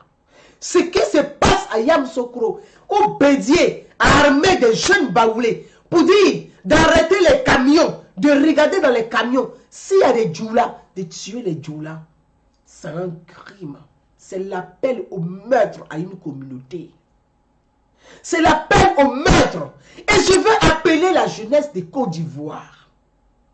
Vous, les jeunes de Côte d'Ivoire, les enfants de Bédié là, ils ne s'arrêtent pas pour aller tuer les Djoula, ni aller tuer les guéris. Pourquoi c'est vous qu'on va envoyer pour aller tuer les Djoula ou tuer les guéris? Pourquoi? Pourquoi? Les enfants d'Afrique sont là. Est-ce que vous les voyez dans les rues, vous en train de faire des barricades? Les enfants vivent leur vie de loup-gars.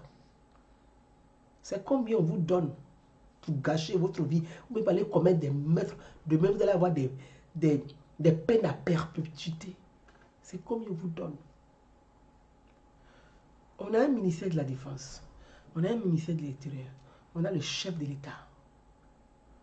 Il faut déployer l'État à Yamoussoukro pour mettre fin à ces délinquants qui traînent. Henri Konan Bédié. Yamoussoukro, chez Nana Félix Houphouët-Boigny. Yamoussoukro, chez Nana Félix Houphouët-Boigny.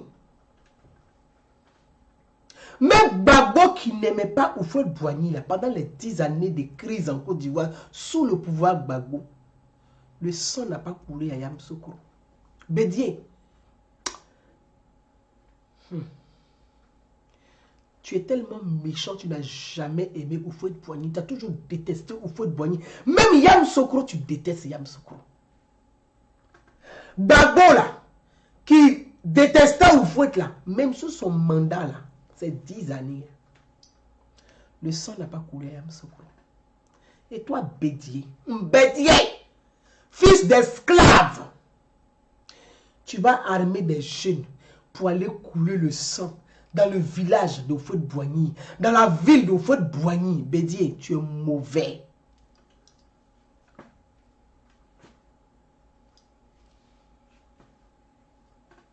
Bédié, tu es mauvais. Tu es mauvais. Et je vais appeler Augustin Thiam avec Tidiam Thiam. Vous, les neveux par alliance de Houphouët-Boigny là. Si toi tu es Thiam, c'est grâce à Houphouët-Boigny. Oui, je ne voulais pas parler de toi. Mais je vais parler de toi aujourd'hui. Je vais t'interpeller. Comme tu veux descendre dans la poubelle, on va descendre doucement, doucement, doucement, blé, blé avec toi dans la poubelle. Et on va remonter rapidement à la surface. Augustin Thiam, gouverneur de Yamoussoukro, élevé au rang de ministre par Alassane Ouattara. Sous Bédié là, Yamoussoukro était en ruine. Augustin, je vais juste te rappeler les faits. Toi et puis ton petit frère Thiam. Parce que ton petit frère Thiam, il veut faire un peu de roubladisme. Mais on va venir au fait. Sous Bédié là, à la mort de votre grand-père Félix Houphouët-Boigny, Yamoussoukro était en ruine. Yamoussoukro était abandonné. La ville d'Houphouët-Boigny, celui qui a fait de vous ce que vous êtes là. Sinon, normalement, vous n'êtes rien. Celui qui vous a donné le nom là, parce que vous appelez Thiamou, vous n'appelez pas Houphouët-Boigny. Celui qui a fait de vous ce que vous êtes, et vous jouissez de la richesse de son héritage là. Sous Bédié là, Yamoussoukro était en ruine. Sous Gbagbo là, Yamoussoukro était clopin. Sous Alassane Ouattara, Yamoussoukro a retrouvé sa lumière, son rayonnement. Yamoussoukro. C'est Yamoussoukro, toi Augustin Thiam, tu es assis, tu es gouverneur de Yamoussoukro. C'est à Yamoussoukro là le sang coule. C'est à Yamoussoukro là on brûle. Et Houphouët-Boigny. Houphouët-Boigny est en train de brûler dans sa tombe. Bédié brûle l'âme de Yamoussoukro. Bédié brûle l'âme de Houphouët-Boigny. Bédié, tu es un maudit. Si Alassane Ouattara, n'avait pas de retenue, si moi j'étais à sa place, il y a longtemps, toi tu es en prison. Tes petits pieds là, il y a longtemps tu es en tôle. C'est là-bas ton vin va te trouver.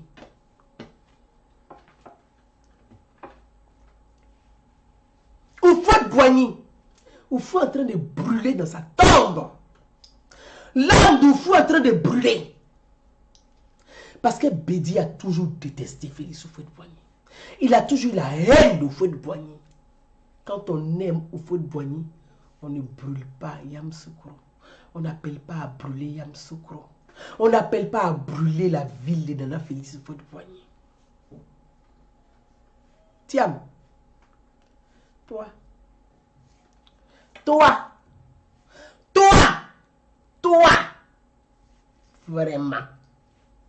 vraiment, j'ai toujours dit aux gens, j'ai dit, Tiam, là, quelqu'un ou faut Boigny t'a tout donné. Toi, tu vas à l'école dans voiture. On dit Mercedes, les berlines. Toi, tu vas à l'école dans ça. Tu es dans des grandes écoles. Mais ton discours là, oui, quand j'étais petit, on disait que tu es sénégalais. Mais c'est nous, on a dit que tu es sénégalais. Ton nom, Tiam, là, c'est quoi? C'est Gouro. C'est nous, on a dit que tu es sénégalais. Toi, tu ne sais pas que ton père est sénégalais. C'est nous, on t'a dit que tu es sénégalais. Toi, mais tu ne sais pas ça. Faut pas nous fatiguer, on va faire le tour du village. Hein. Faut pas nous fatiguer, on va faire le tour du village. Hein. On va dire qui tu es. On va dire ça vite. Avec tout ce que Houphouët-Boigny t'a donné, tu as toujours ce complexe-là. Tu as toujours eu oui, quand j'étais petit, on me disait que j'étais sénégalais, on me traitait des sénégalais. Toi, école, que toi tu fréquentais, on pouvait te traiter des sénégalais. Parce que tu étais dans les écoles avec les enfants des diplomates et des présidents. Tu étais dans quelle école tu fréquentais? Et puis toi, on te traitait des sénégalais. Tu étais à l'école plaque 2. Tu étais à l'école à Bobo plaque 2 ou à Bobo plaque 1. C'est dans quelle école tu fréquentais et puis on dit que tu étais sénégalais. Ce sont les enfants qui ne sont pas reconnaissants. C'est eux qui se comportent. C'est eux que ce genre de discours. J'ai toujours dit à mes amis et je me retiens parce que, contrairement à ce que les gens peuvent imaginer, j'ai beaucoup d'amis qui sont des amis et qui sont des frangins de Tiam. C'est pour ça que chaque fois, j'ai dit Tiam, faut pas descendre dans la poubelle et faut pas rentrer dans ce jeu-là. Sinon, on va descendre avec toi. Mais je me retiens à cause de mes amis, au fait. Je me retiens à cause de mes frangins, au fait.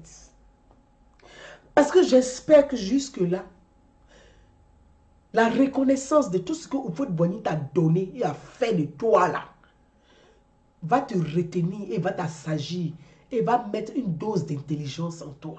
Donc, je veux garder l'espoir. C'est pour ça que je ne vais pas loin, au fait. Sinon, ton comportement, là, j'ai aussi son médicament. Il y a ça. Chap. Mais je me retiens. Toi, les grandes écoles dans lesquelles tu fréquentais, on peut te traiter d'étranger dedans. Mais il y avait des enfants de tous les chefs d'État africains qui fréquentaient dans les mêmes écoles que toi. Donc, vous tous là, quand vous vous retrouvez dans ces grandes écoles-là, ou bien c'est en France ici où tu vas à l'école, on dirait des Sénégalais. Je ne comprends pas. Toi, tu as eu la chance, cuillère en or, tu manges sur une table en or, dans des assiettes en or, papier en argent pour essuyer tes fesses. Et toi, tu viens nous dire que, toi, quand tu étais petit, on dirait que tu es Sénégalais. Mais mon frère, ou toi, tu vivais dans la cour royale, là. Moi, j'aurais rêvé même vivre là. Même si on me dit que ici, des Papouasies, mais c'est pas grave. Il faut être reconnaissant. Parce que tu ne peux pas être avec des gens qui coulent le sang dans le village de Félix Houphouët-Boigny. Pense à l'âme de Félix Houphouët-Boigny. Pense à l'esprit de Houphouët-Boigny. Pense à tout ce que Oufou a fait pour toi, pour votre famille. J'ai vu des propagandes sur les réseaux sociaux où les gens racontent, ils ont fait des montages vidéo pour expliquer, Tiam, c'est Alassane Ouattara qui l'a empêché de devenir candidat en Côte d'Ivoire. Mais vous êtes des menteurs. C'est pour ça que je parle de ça, parce que je vais rétablir l'ordre. Attendez mes amis, vous allez écouter. Je vais rétablir l'ordre. Projet de gouvernement de transition suite à la vacance du pouvoir en Côte d'Ivoire. Président de la République, Sem Laurent Gbagbo, vice-président, grand médiateur de la République, Sem Aimé Henri Konan Bédié, premier ministre Tiam Tiam. Conneries comme ça, il y a des bêtises comme ça là. Mais vous prenez la Côte d'Ivoire pour votre campement, pour votre village. Il y a des bêtises comme ça. C'est des conneries comme ça, là. Ça, des gens... Mais vous êtes des irresponsables. Regardez-moi ça.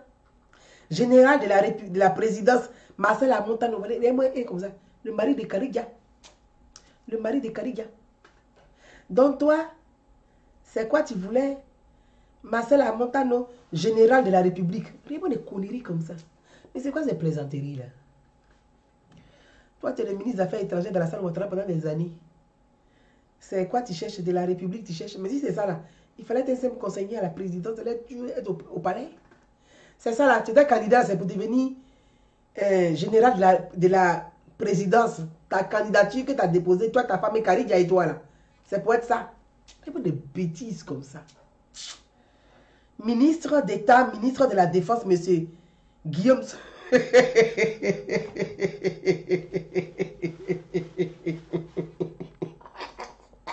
Oh.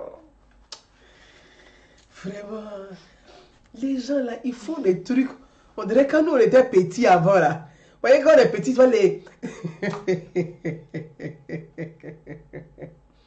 les affabulations. Nathalie Zaoué, elle est morte de rire. Mais quand on était petite là, on est assis, et puis les rêveries là, on est assis dans la cour là. C'est les petits comme ça là. Ministre d'État, ministre des Affaires étrangères, monsieur Pascal Affiné. Oh, vraiment. Vous là, c'est pas possible. Ça. On a des enfants qui s'amusent. Vous jouez au dinette. Vous jouez au dinette, vous. Les enfants, quand ils jouent au dinette là, vous voyez, les enfants, on met la petite fille, on donne les dinettes, les assiettes, les petites cuillères, et puis elle fait sa cuisine. Elle invente sa cuisine, elle dit oui, je suis en train de découper mes oignons, ouais, tout en plastique. Et puis elle joue pour l'occuper, là, c'est ça là vous faites. Les petits garçons leur donnent une mallette à bricoler, ils ont une perceuse en plastique, et puis ils vont au mur, et puis ils passent, ils pensent qu'ils attendent de percer le mur.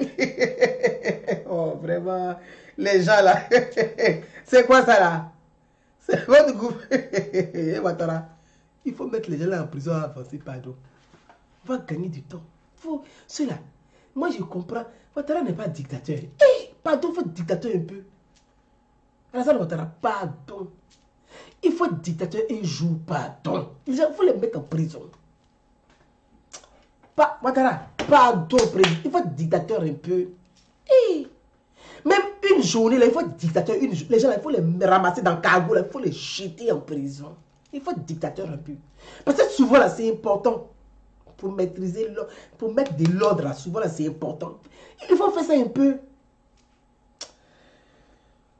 C'est pas possible, ça. Il faut faire ça un peu. Parce que le ministre de la Défense est vous-même, en fait. Le ministre de l'Intérieur, on dit qu'il ne dit rien comme ça. Hein. Qui ne dit rien comme ça. C'est ce qui est en train de se passer là. Si vous ne réagissez pas, on va vous traiter de complice dans ce qui est en train de se passer. Moi je parle clair. Bakash. Ce qui est en train de se passer, où on demande d'aller tuer les djoulas, de tuer. Si vous ne réagissez pas pour arrêter ça là, nous on va vous traiter de complice. Ah, parce qu'on va poser la question, à qui profite le crime? C'est la question qu'on va poser. Parce que nous sommes les Jack Bow, hein? FBI porté disparu, nous on mène les enquêtes. Moi ici, Colombo, hein, je mène l'enquête. Ah. Parce que si vous ne faites rien d'ici demain, et puis on entend que tel a brûlé ici, on va vous traiter de complices. Parce que nous sommes les Jack Bauer, hein? Nous sommes des Colombo. On mène l'enquête. Parce que la question on pose, à qui profite ce désordre? À qui profite le crime? Donc une fois qu'on pose la question, on commence à chercher. Hein? Donc, dès maintenant, là, il faut les mettre en prison et gagner du temps. Parce que il faut être dictateur souvent au fait. Regardez Biya, qui a fait plus de 30 ans au pouvoir. Mais Biya, c'est chap-chap. Quand l'être Maurice Kamto, il dit, jetez-moi ce connard en prison, ils l'ont mis, ils l'ont déposé. Point. Vous avez rien parlé. Aïe. Maurice Kamto a fait un an plein. Quand il est sorti, est-ce que vous attendez Maurice Kamto bavarder beaucoup? Ah.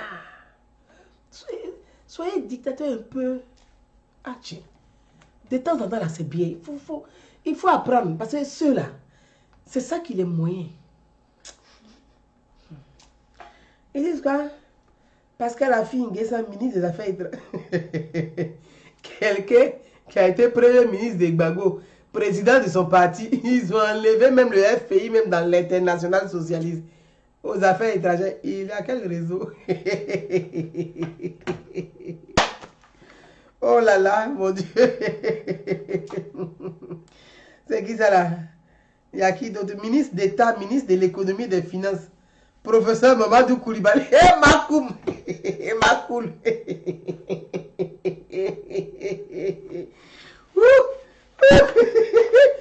C'est Makoul quoi. Makoul. Le chéri de... Comment elle s'appelle la fille camerounaise là? La fille qui dit qu'elle attend son Makoul pour venir en Côte d'Ivoire. Ouh là là. Les gens là ils sont drôles hein.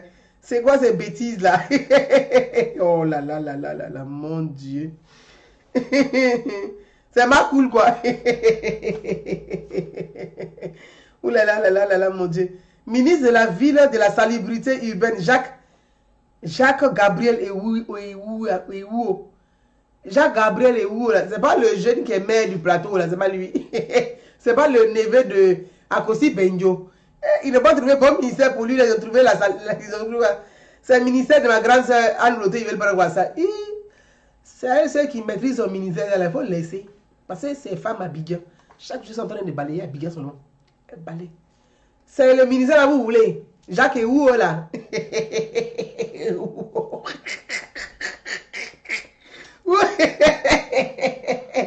Oh là là là là, ces gens là ils sont drôles. Ah, il veut plus être maire du plateau. C'est pas lui, c'est lui le maire du plateau là, non. Jacques Gabriel Ewuo là, le neveu de Akosi Benjo là. Mais son oncle est où dedans? Ministre de l'emploi, de la fonction publique et de la réforme. Nyamien Kora. Monsieur Lignam. Oh non, mais c'est des bêtises ça. Voyez, c'est des conneries au fait. Des bêtises. C'est ça là, les enfants appellent bêtises. C'est des bêtises. C'est des bêtises. Voyez, je vais vous faire écouter. Et puis on va terminer rapidement. Il est 18h37. On va avancer en chap-chap.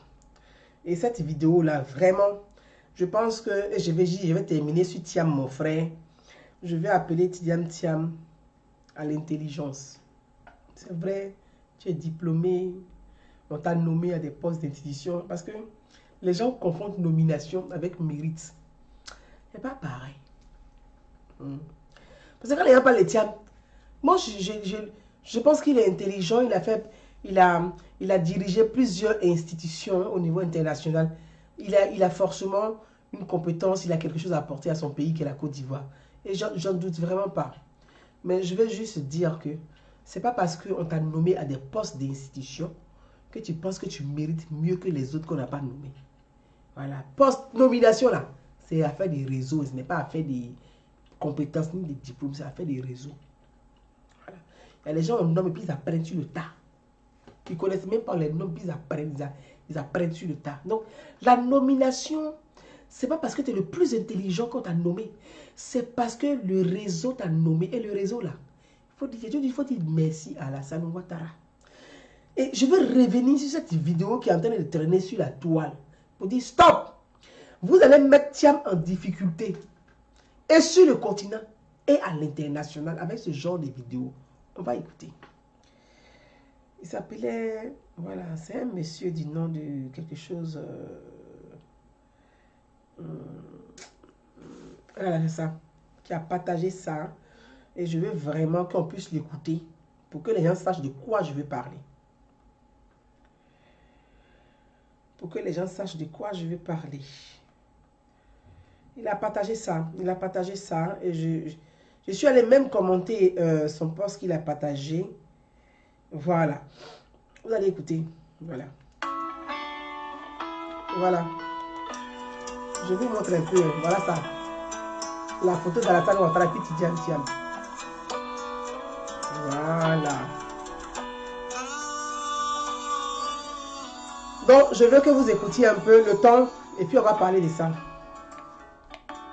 L'histoire remonte au 29 février 2019, après la démission de l'Américain Leonti. de la présidence de la Banque mondiale. Beaucoup d'observateurs du milieu financier africain souhaitaient voir l'Ivoirien Tidjane Tian désigné pour le succéder. Aussitôt, le gouvernement ivoirien aurait été saisi pour informer ce dernier que sa candidature était souhaitée et serait soutenue par les pays africains. Cette décision est restée sans suite et n'a jamais été transmise à Tidjane Tian. De surcroît, les mêmes autorités ont laissé croire que la proposition avait été transmise à Tiam et qu'il n'était pas intéressé par cette opportunité. Que cachent de telles pratiques de la part de nos autorités? Que redoute-t-on au niveau d'Abidjan? En quoi la présence de Tiam dans les instances dirigeantes de cette institution dérange-t-elle? Cette situation nous amène à nous poser des questions. Est-ce une méconnaissance de la valeur de ce jeune technocrate ivoirien qui a su se faire une place dans le cercle très fermé des finances mondiales, ou une volonté manifeste d'un pouvoir qui chercherait à caporaliser toute l'attention sur lui à 3 mois de la présidentielle en Côte d'Ivoire? C'est une personnalité très exceptionnelle qui a eu un parcours. Voilà, vous avez entendu? Est-ce que vous avez entendu? Voilà. C'est sur ça que je veux revenir parce que la propagande sur les réseaux sociaux, on explique que Tiam était pressenti pour aller à la Banque mondiale. Il devrait être désigné. Donc, ça veut dire déjà que la Banque mondiale, là, pour y aller, là, ce n'est pas un concours, hein, ce n'est pas un concours d'administration comme on fait CAFOP et autres. Là, ce n'est pas un concours. On ne passe pas un examen, on te désigne. D'accord? Donc, on est bien d'accord là-dessus. Il faut vraiment que les choses... Et là, vraiment, je prends mon heure un peu sérieux parce que c'est très important d'expliquer, de donner l'information juste aux gens. On est dans une guerre de communication, je ne dis pas le contraire. Mais j'ai toujours dit, si vous m'avez suivi sur la toile, j'ai toujours interpellé les gens qui instrumentalisent Tiam. Les gens qui utilisent son nom. Parce que Tiam, jusqu'à aujourd'hui, là, lui, il dit qu'il n'a même pas, même aujourd'hui, même la Tiam dit que il n'a pas envoyé Afi Nguessan d'aller faire communiquer, que lui n'a pas envoyé. Donc, vous voyez, pour vous dire un peu, et c'est pour ça qu'il dit qu'il n'a qu'à arrêter un peu de faire du roubladisme. Il faut qu'il assume. La dernière fois, quand j'ai dit Pascal Afi Nguessan, tu n'es pas le porte-parole de Tiam, il a sa bouche, il peut parler. Parce que Tiam dit que lui n'a pas envoyé quelqu'un. Donc, vous voyez, il faut que ce soit clair. Parce que jusqu'aujourd'hui, là, il n'y a pas une déclaration formelle avec signé Tidiam Tiam. C'est les gens qui parlent à sa place. Et moi, je n'aime pas ce genre de personnage. Tiam, c'est quelqu'un qui est indécis, qui n'assume pas. Il aime trop sa vie, là. Les gars, il est en voiture, il est en avion privé. Il aime la vie, sa vie, là. C'est une vie de tout est prêt. Ça est sur plateau d'argent. Or, on lui donne cadeau, lui, il prend. On doit le nommer. Lui, c'est pas quelqu'un qui va se battre pour faire de la politique. Ou même quelqu'un qui va venir porter ses idées, confronter. Il veut pas. Il veut que tout soit parfait, qu'on doit tout lui donner. Mais la vie, là, est tchè. La Côte d'Ivoire, là, c'est vrai que Houphouët-Boigny était le premier président, mais la Côte d'Ivoire n'appartient pas à Houphouët-Boigny. C'est pour nous tous. Même Alassane Ouattara, il était battu du 30 ans pour être là. Laurent Gbagbo, là, il s'est battu pendant 30 ans pour être président un jour. Tiens, si tu veux être président aussi, là, il faut mettre ton kimono attaché, ceinture noire, là. Tu vas venir, Nyanga, tu vas prendre pour toi aussi. Mais les trucs qu'on va déposer sur le plateau pour te donner, là, c'est pas possible. Ce n'est plus possible et ce n'est plus souhaitable. Cette Tiam est intelligent, il n'y a pas de problème. Moi, je n'aime pas son intelligence. Il peut être génie, je n'aime pas ça en cause. Mais je vais toujours interpeller pour dire, quand les gens parlent en ton nom, que tu ne dis rien, c'est que c'est toi qui les envoies. Parce que quelque chose où tu n'es pas d'accord, là, tu t'exprimes. Maintenant, tous les jours, ta soeur, Nana Yamsou, Yamsou, je ne sais pas quoi là. C'est elle qui bavarde sur Facebook tous les jours. Ça, c'est votre problème.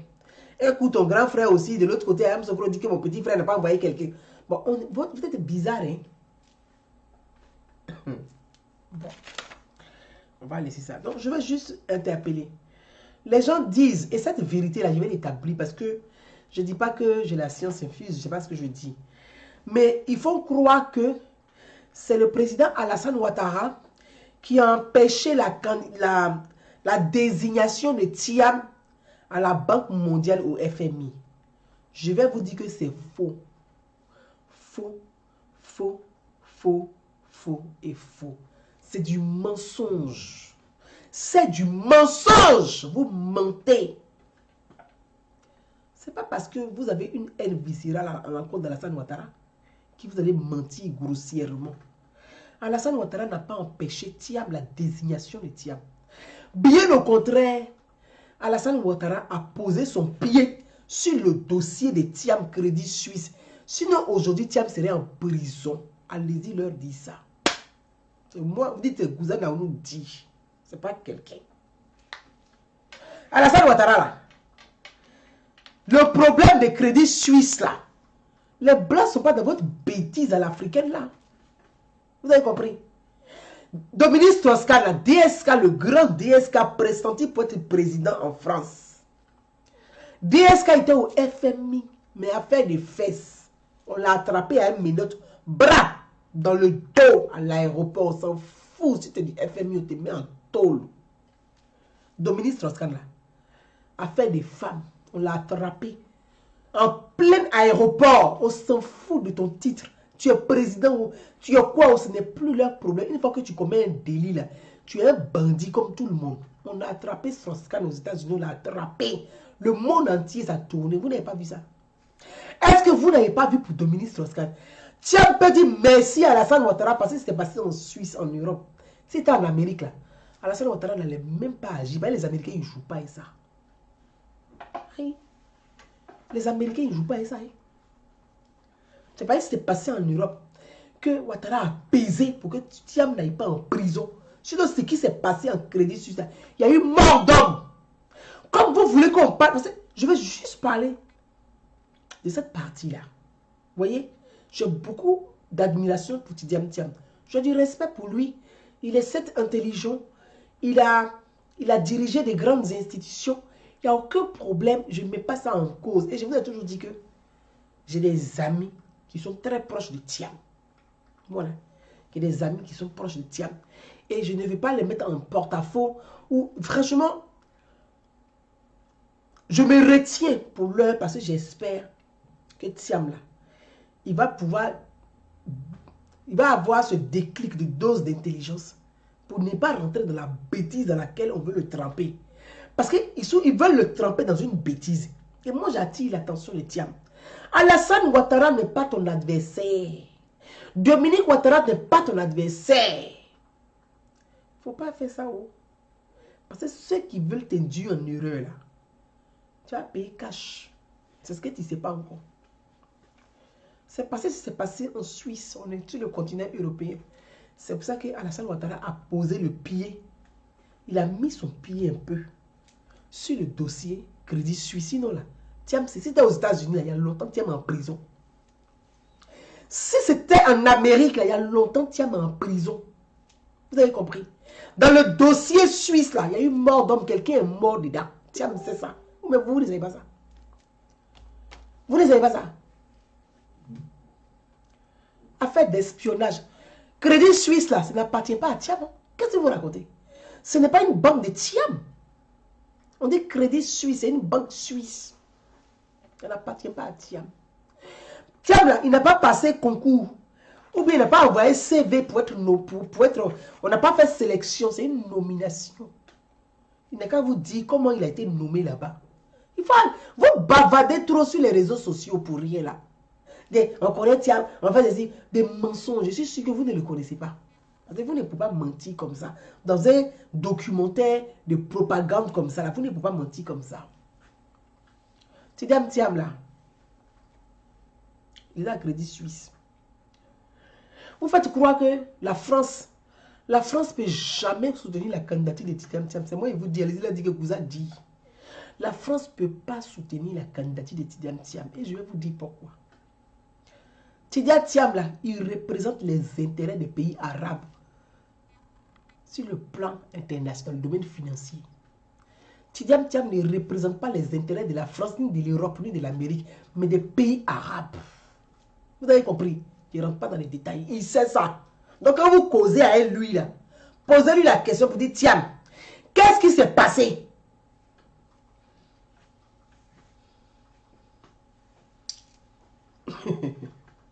Brice.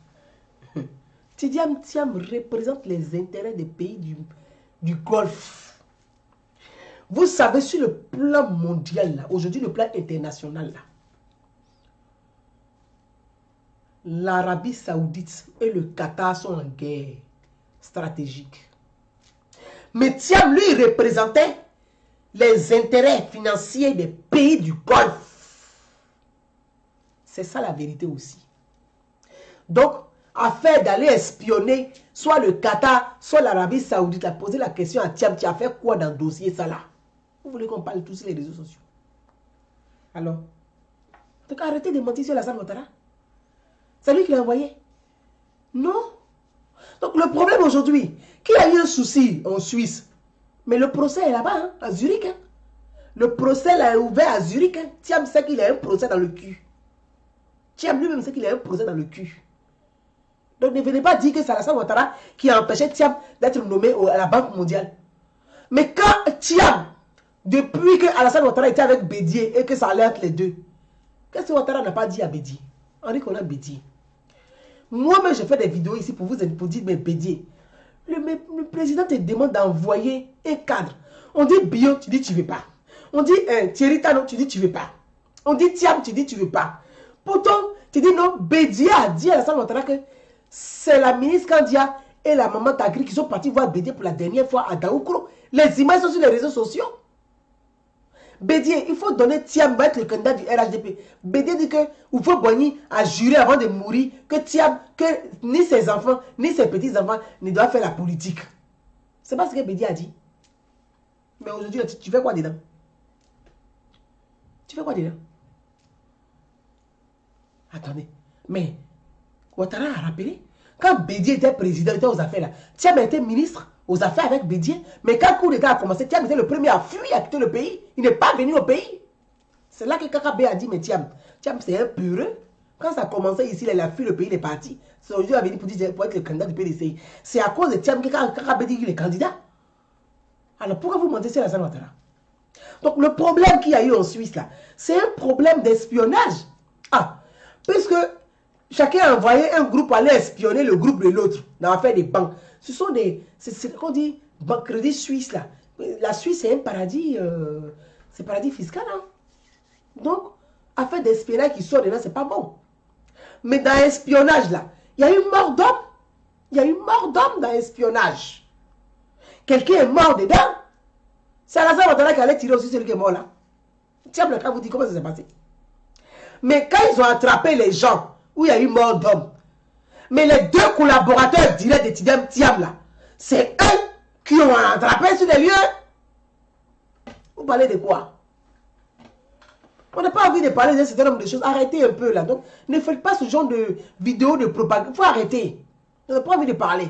Les deux collaborateurs qu'on a trouvés sur les lieux de crime là, les deux personnes là, ce sont les collaborateurs directs de Thiam. Ce n'est pas afin de dire que Thiam s'est excusé. Il a été devant la justice à Zurich, où il a dit qu'il n'est pas au courant de ça. Les deux ont dit que c'est Thiam qui a donné l'ordre. Vous avez compris? Voilà. Donc si c'était aux États-Unis, il y a longtemps Thiam est en prison. On n'a pas envie de parler. Arrêtez un peu. C'est nous tous notre frère. Donc quand notre frère est dans le feu là, on se met derrière lui, on ne peut plus discuter. On se met ensemble, on dit non, il ne faut pas qu'on va entendre parce que de toutes les façons, c'est notre frère, c'est l'image de la Côte d'Ivoire. Il faut tout faire pour le sortir de là. Vous avez compris? Que de faire des montages grossiers à mentir comme ça. C'est ça qu'avec Thiam sera président. Thiam n'est qu'à venir en 2025. S'il y a un projet, il va le présenter aux Ivoiriens. Si les Ivoiriens sont contents, ils vont aller avec lui. S'ils ne veulent pas, ils vont le dégager. Point à la ligne. Ça s'appelle le jeu démocratique. Venez transition ici, transition par là. Vous allez transiter par quoi? On n'a pas envie de parler. Hein? Mais ça là, qui a intervenu pour que Thiam puisse sortir de là?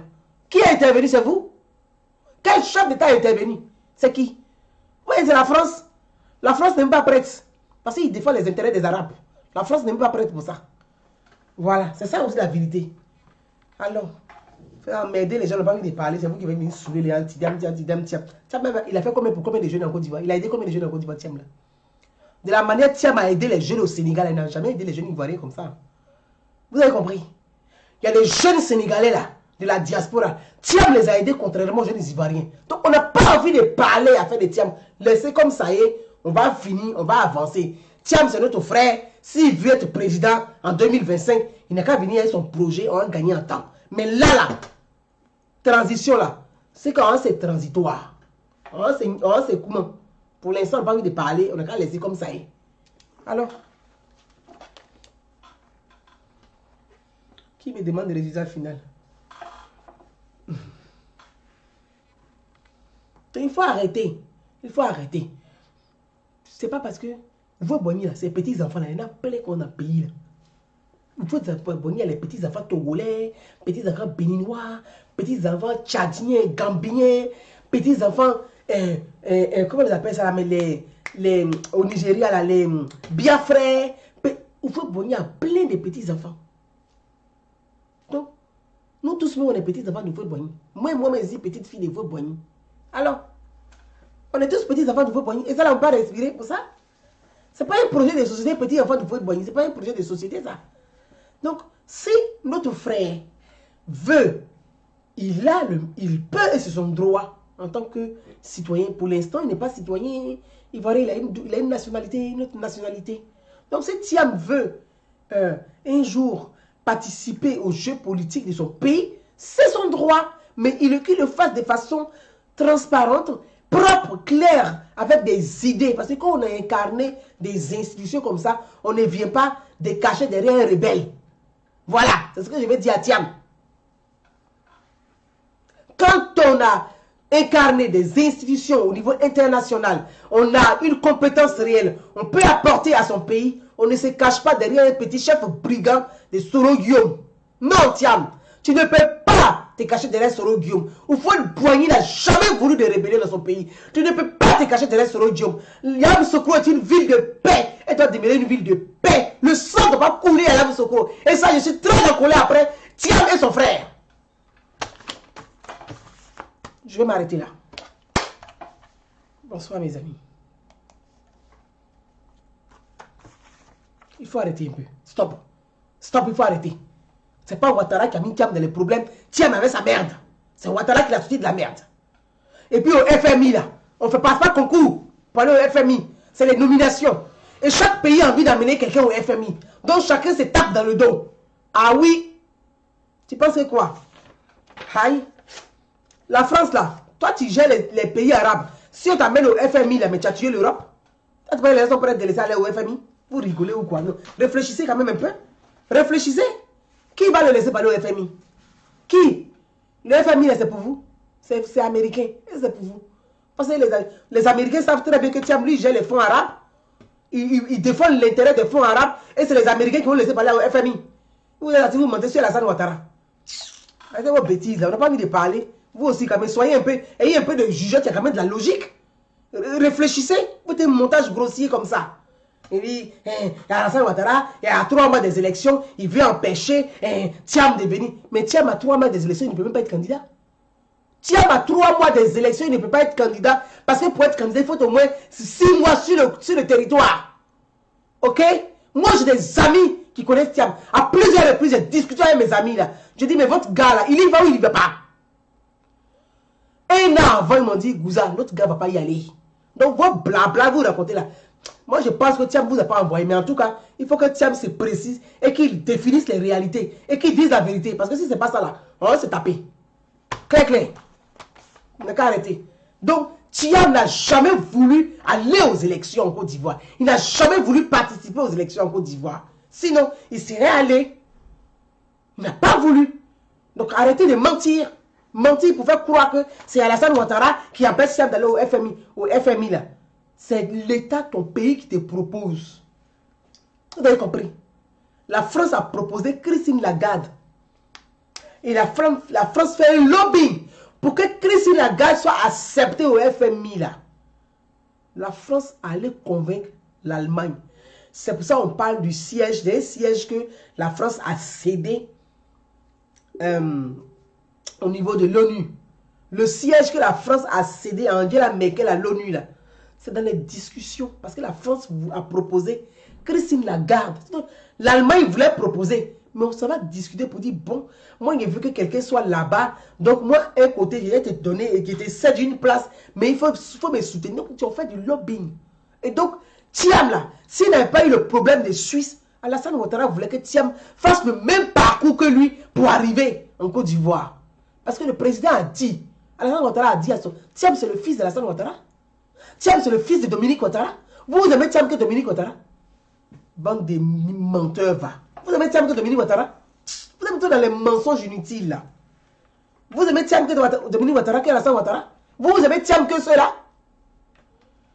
Et puis vous faites quoi pour lui, à part faire de la propagande sur les réseaux sociaux? Thiam ici, Thiam. Vous connaissez Thiam? Des brouteurs que vous êtes. Il n'est pas mieux de parler, hein, donc arrêtez ça. Arrêtez, parce qu'il essaie beaucoup, hein. Arrêtez. Et puis ici, assise là. On n'a qu'à arrêter. On n'a qu'à arrêter. Personne n'a créé des problèmes à Thiam. Bien au contraire, l'État de Côte d'Ivoire a protégé le ressortissant ivoirien qu'il était. L'État de Côte d'Ivoire a protégé le ressortissant ivoirien qu'il était. Maintenant, si Thiam a envie de descendre dans la bêtise, ça c'est son problème. Voilà, ça c'est son problème. Donc, faire croire que c'est Ouattara avec ici. Sur le continent, là, affaire Covid, là. C'est pas Ouattara lui-même qui a mis Thiam dedans. Il ne parle pas de ça pour l'instant. Hein. Il est fermé. Il n'augmente pas le volume, il a baissé le son. Il regarde la prochaine fois, là. Il a augmenté le son de ça, là. Puis on va comprendre ce qui est dedans. Donc, arrêtez. On est assis ici, là. On n'a pas fait Sciences Po, on n'a pas fait Saint-Cyr, mais en tout cas, on connaît un peu. Voilà, on a quand même un peu dedans. On connaît un peu. Voilà. Thiam, c'est le fils spirituel de Alassane Ouattara. Thiam, c'est le fils, il est le filleul de Alassane Ouattara. Il est le filleul de Dominique Ouattara. Donc vraiment, arrêtez ça. C'est pas en voulant utiliser Thiam, comme on déteste Ouattara, on va utiliser Thiam pour aller contre Ouattara. Vous vous trompez. Vous vous trompez. Vous dites que Thiam, c'est le grand, il les connaît, il est un décideur. Hey, les décideurs là, c'est les Rothschild. Est-ce que Thiam fait partie de la famille de Rothschild? Est-ce que Thiam là, il fait partie de la famille de Rothschild? Vous connaissez les Rothschild? Dans le monde là, vous connaissez les Rothschild? Est-ce que Thiam fait partie de la famille de Rothschild? Donc quand on parle de décideurs, il fait partie des grands décideurs dans le monde là. Hey, ceux qui décident dans le monde, c'est les Rothschild. Est-ce que Thiam fait partie de cette famille là? Donc doucement. Voilà. On va baisser le son. Il est 19h, chacun va aller à table. Mes amis, que Dieu bénisse la Côte d'Ivoire, que Dieu nous accorde la sagesse et que la paix règne sur notre pays pour que notre pays puisse toujours évoluer. La Côte d'Ivoire toujours forte, toujours plus haute, toujours plus forte, toujours leader. La paix en Côte d'Ivoire. Que Dieu nous garde. Belle soirée à tous.